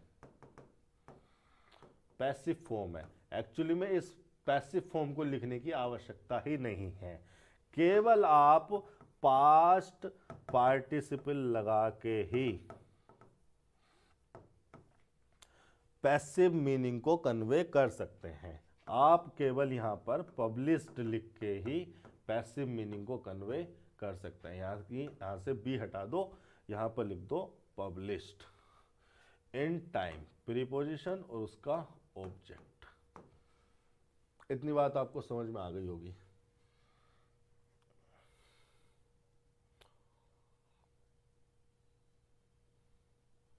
देखो जैसे मैंने लिखा आपके सामने, मैंने लिखा रोस्टेड पीनट्स, ये नाउन है, ये एडजेक्टिव है। कैसे पता चला? क्योंकि इस नाउन को मॉडिफाई करने के लिए आया है। पूरी इंग्लिश में कोई भी वर्ड नाउन को मॉडिफाई करने के लिए आता है, एडजेक्टिव कहा जाता है। और ये कैसा एडजेक्टिव है? Past participle.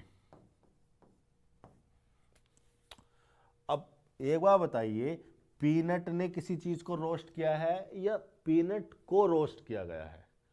पीनट को रोस्ट किया गया है। रोस्ट किया गया होगा किसी और के द्वारा, किसी पर्सन ने रोस्ट किया होगा।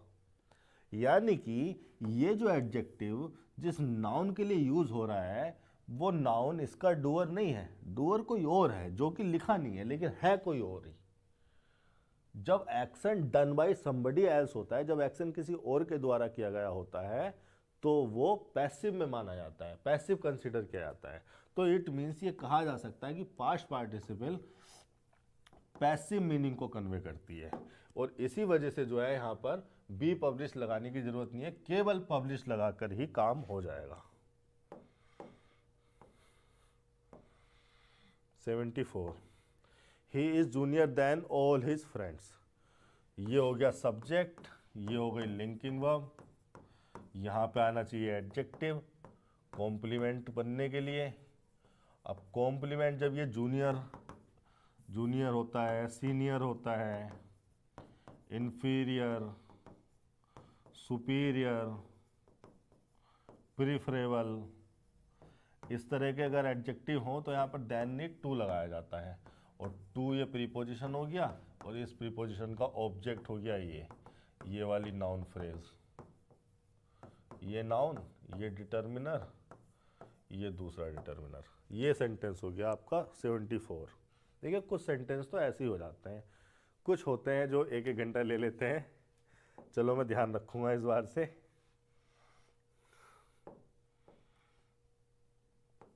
"75 Had you worked hard you will have passed"। देखिए ये यहाँ पर भी आपके पास दो क्लोजेज हैं। एक क्लोज तो आपके पास ये लगी है और दूसरी क्लोज लगी है ये। अब एक्चुअली में आपको पता होगा और ना पता होगा तो मैं बता दूं, ये जो लगा हुआ है ये कंडीशन है और इस पूरे सेंटेंस को बोला जाता है कंडीशनल सेंटेंसेस। कंडीशनल सेंटेंसेस कुछ इस प्रकार के होते हैं कि यहाँ पर पहले कंडीशन को इंट्रोड्यूस किया जाता है और फिर उसके बाद उस कंडीशन के आधार पर जो रिजल्ट हो सकता है या जो रिजल्ट होगा उस रिजल्ट को यहाँ पर लिखा जाता है। तो मतलब ये हो गई कंडीशन और ये हो गया इसका रिजल्ट। अब कंडीशन को अगर लिखते हैं तो कंडीशन भी ना तीन प्रकार की होती हैं, पहली, दूसरी, तीसरी। पहली होती है, इनको फर्स्ट ही बोल दिया जाता है या ओपन कंडीशनल बोला जा सकता है। ये होती है सेकंड, या इनको सेमी क्लोज बोल दिया जाता है। ये तीसरी होती है थर्ड, या इनको क्लोज्ड कंडीशन बोल दिया जाता है। 5 मिनट लूंगा, फटाफट समझा दूंगा, दिक्कत की कोई बात नहीं है। यहां आ जाओ।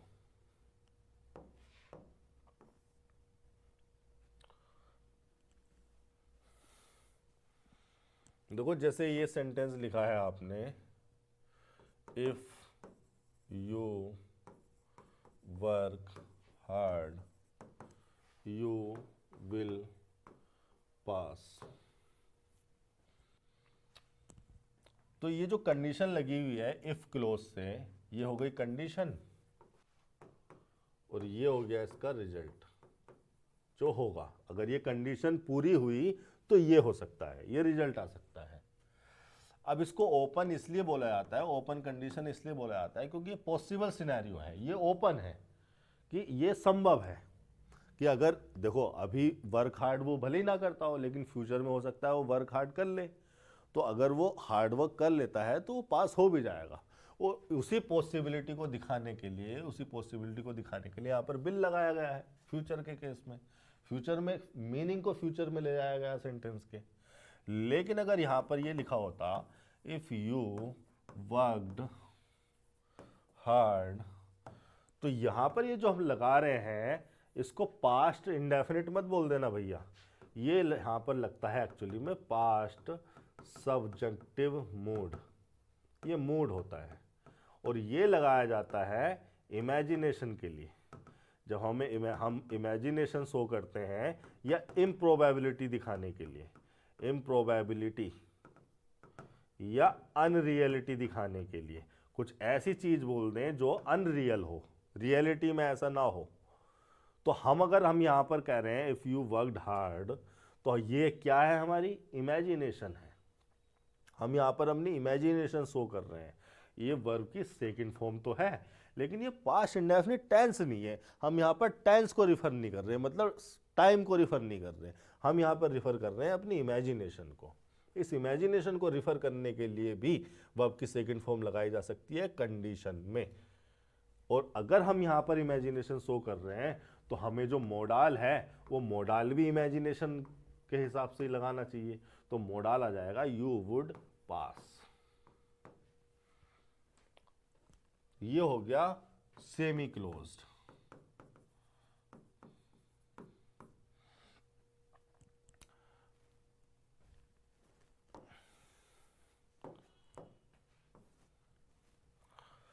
अब एक तीसरा सेंटेंस अगर मैं लिखूं, if you had worked hard you would have passed. अब देखो यहां पर जो है हैड प्लस वर्ब की थर्ड फॉर्म लगाई गई है, मतलब है तो ये अभी भी इमेजिनेशन ही, लेकिन ये कोई ऐसी इमेजिनेशन है जो कि पास्ट की सिचुएशन के बारे में की गई है। अब पास्ट की सिचुएशन के बारे में जो चीज इमेजिन की गई है या पास्ट में कुछ हो गया उसको इमेजिन कर रहे हैं, तो उसमें बदलाव तो हो नहीं सकता। मान लो कि लाल किला दिल्ली में बन गया कई सौ साल पहले। अब मैं अगर आज उसको इमेजिन करूं कि यार काश वो मेरे शहर में होता तो सही रहता, तो लाल किला उठ के यहाँ थोड़ी ना आ जाएगा। तो वो जो सिचुएशन, वो जो सिनेरियो पास्ट में हो गया वो तो हो गया, इसीलिए इसको क्लोज कहा जाता है। पिछले वाले को सेमी क्लोज इसलिए कहा जाता होगा क्योंकि ये दोनों के बीच में आ रहा है, बीच की सिचुएशन है। यानी कि ये है तो इमेजिनेशन ही, लेकिन ये ऐसी इमेजिनेशन है जो पास्ट के सिनेरियो के बारे में है और इसमें कोई बदलाव, कोई चेंजेस आ नहीं सकते।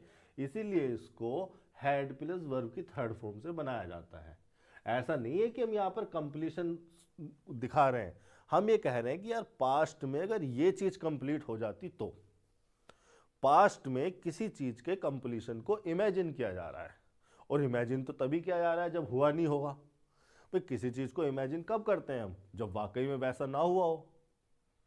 ठीक है, लाल किला यहाँ बना थोड़ी ना मेरे शहर में, तभी तो मैं इमेजिन कर रहा हूँ। वाकई में यहाँ होता तो मैं इमेजिन कैसे करता है। इमेजिन उन्हीं चीज़ों को किया जाता है जो चीज़ें नहीं होती है, इसीलिए इनको कहा जाता है अनरियलिटी। ठीक है, तो यहाँ पर जो इमेजिन किया जा रहा है वो इमेजिन किया जा रहा है पास्ट में कंप्लीशन को, कि यार पास्ट में अगर ऐसा कंप्लीट हो जाता तो ऐसा हो जाता। You would have pass, if you had worked hard you would have passed. अब ये होते हैं तीन कंडीशनल हमारे पास, फर्स्ट सेकंड थर्ड। इस सिनेरियो में इनको लिखने का एक तरीका और है कि इन कंडीशंस को लिखने का एक तरीका और है कि इनको इन्वर्टेड फॉर्म में लिख दो, इन्वर्जन में लिख दो, यानी कि उल्टा लिख दो, इंटरोगेटिव की तरह लिख दो। कैसे, इसको कैसे लिखा जा सकता है, इसको लिखा जा सकता है शुड शुड प्रोबेबिलिटी दिखाने के लिए हो गया, शुड यू वर्क हार्ड। आगे को पूरा सेंटेंस ऐसे, यू विल पास। इसको लिखा जा सकता है वर, वर हो गया इमेजिनेशन को दिखाने के लिए, were you to work hard you would pass. ठीक है, इसको उल्टा लिख दिया। ऐसे ही तीसरे सेंटेंस को भी उल्टा लिखा, इन्वर्टेड फॉर्म में लिखा जा सकता है। इसको लिखा जा सकता है हैड, मतलब इफ हटा दिया हमने, हैड यू वर्कड हार्ड, और आगे को पूरा सेंटेंस ऐसे, यू वुड हैव पास्ड। ठीक है, तो ये कंडीशन को लिखने का एक तरीका है, इन्वर्टेड फॉर्म में कंडीशन को लिखा जा सकता है, तो ऐसे लिखा जाएगा। इसको इफ हटा देंगे, हैड यू वर्कड हार्ड, तो ऐसे लिखा हुआ आ जाए तो परेशान मत होना। इसमें भी इफ हटा देंगे, should you work hard, were you work hard. अब इससे ज़्यादा और क्या कंडीशन का क्या स्ट्रक्चर होता है, क्या इसका जो है कंटेक्स्ट होता है, क्या मीनिंग होता है, और किस तरह के सेंटेंसेस पॉसिबल हैं और किस तरह के सेंटेंसेस जो है कंडीशंस में फिट नहीं हो सकते, ये सब जानेंगे हम जब हम कंडीशन चैप्टर पर, कंडीशनल सेंटेंसेस पर डिटेल में एक अलग से लेक्चर लेके आएंगे। फिलहाल इतना काफ़ी है। आप जरा अपने सेंटेंसेस पर आ जाइए। हैड यू वर्कड हार्ड, मतलब कंडीशन लगी है क्लोज्ड वाली, एक ऐसी कंडीशन जो कि पास्ट में हो जानी चाहिए थी, पास्ट में ये काम कंप्लीट हो जाना चाहिए था लेकिन हुआ नहीं होगा। यानी ये जो कंडीशन है, ये जो इमेजिनेशन है, एक ऐसी चीज़ की है जो पास्ट में हो जानी चाहिए थी, कंप्लीट हो जाना चाहिए था ये काम, लेकिन नहीं हुआ। जब ये ही नहीं हुआ तो ये भी नहीं हुआ होगा, और ये भी किसी ऐसी सिचुएशन के बारे में ही होगा जो पास्ट का होगा। तो यहाँ पे पहली बात तो विल नहीं आएगा, यहाँ पे आएगा वुड। ठीक है, क्योंकि इमेजिनेशन है, विल तो हम पॉसिबिलिटी के लिए लगा रहे थे, इमेजिनेशन है तो इमेजिनेशन के लिए लगाया जाएगा वुड। और हैव, देखिए वुड पास नहीं लिखा हमने, वुड पास नहीं, वुड हैव पास लिखा, क्योंकि हम यहाँ पर भी कंप्लीशन को शो करेंगे। हम ये बताएंगे कि अगर पास्ट में ये कंप्लीट हो जाता तो ये भी कंप्लीट हो जाता। ठीक है, ये हो गए आपके 75 सेंटेंसेस। इसके बाद के जो है सेंटेंसेस अगले लेक्चर में, अगली वीडियो में।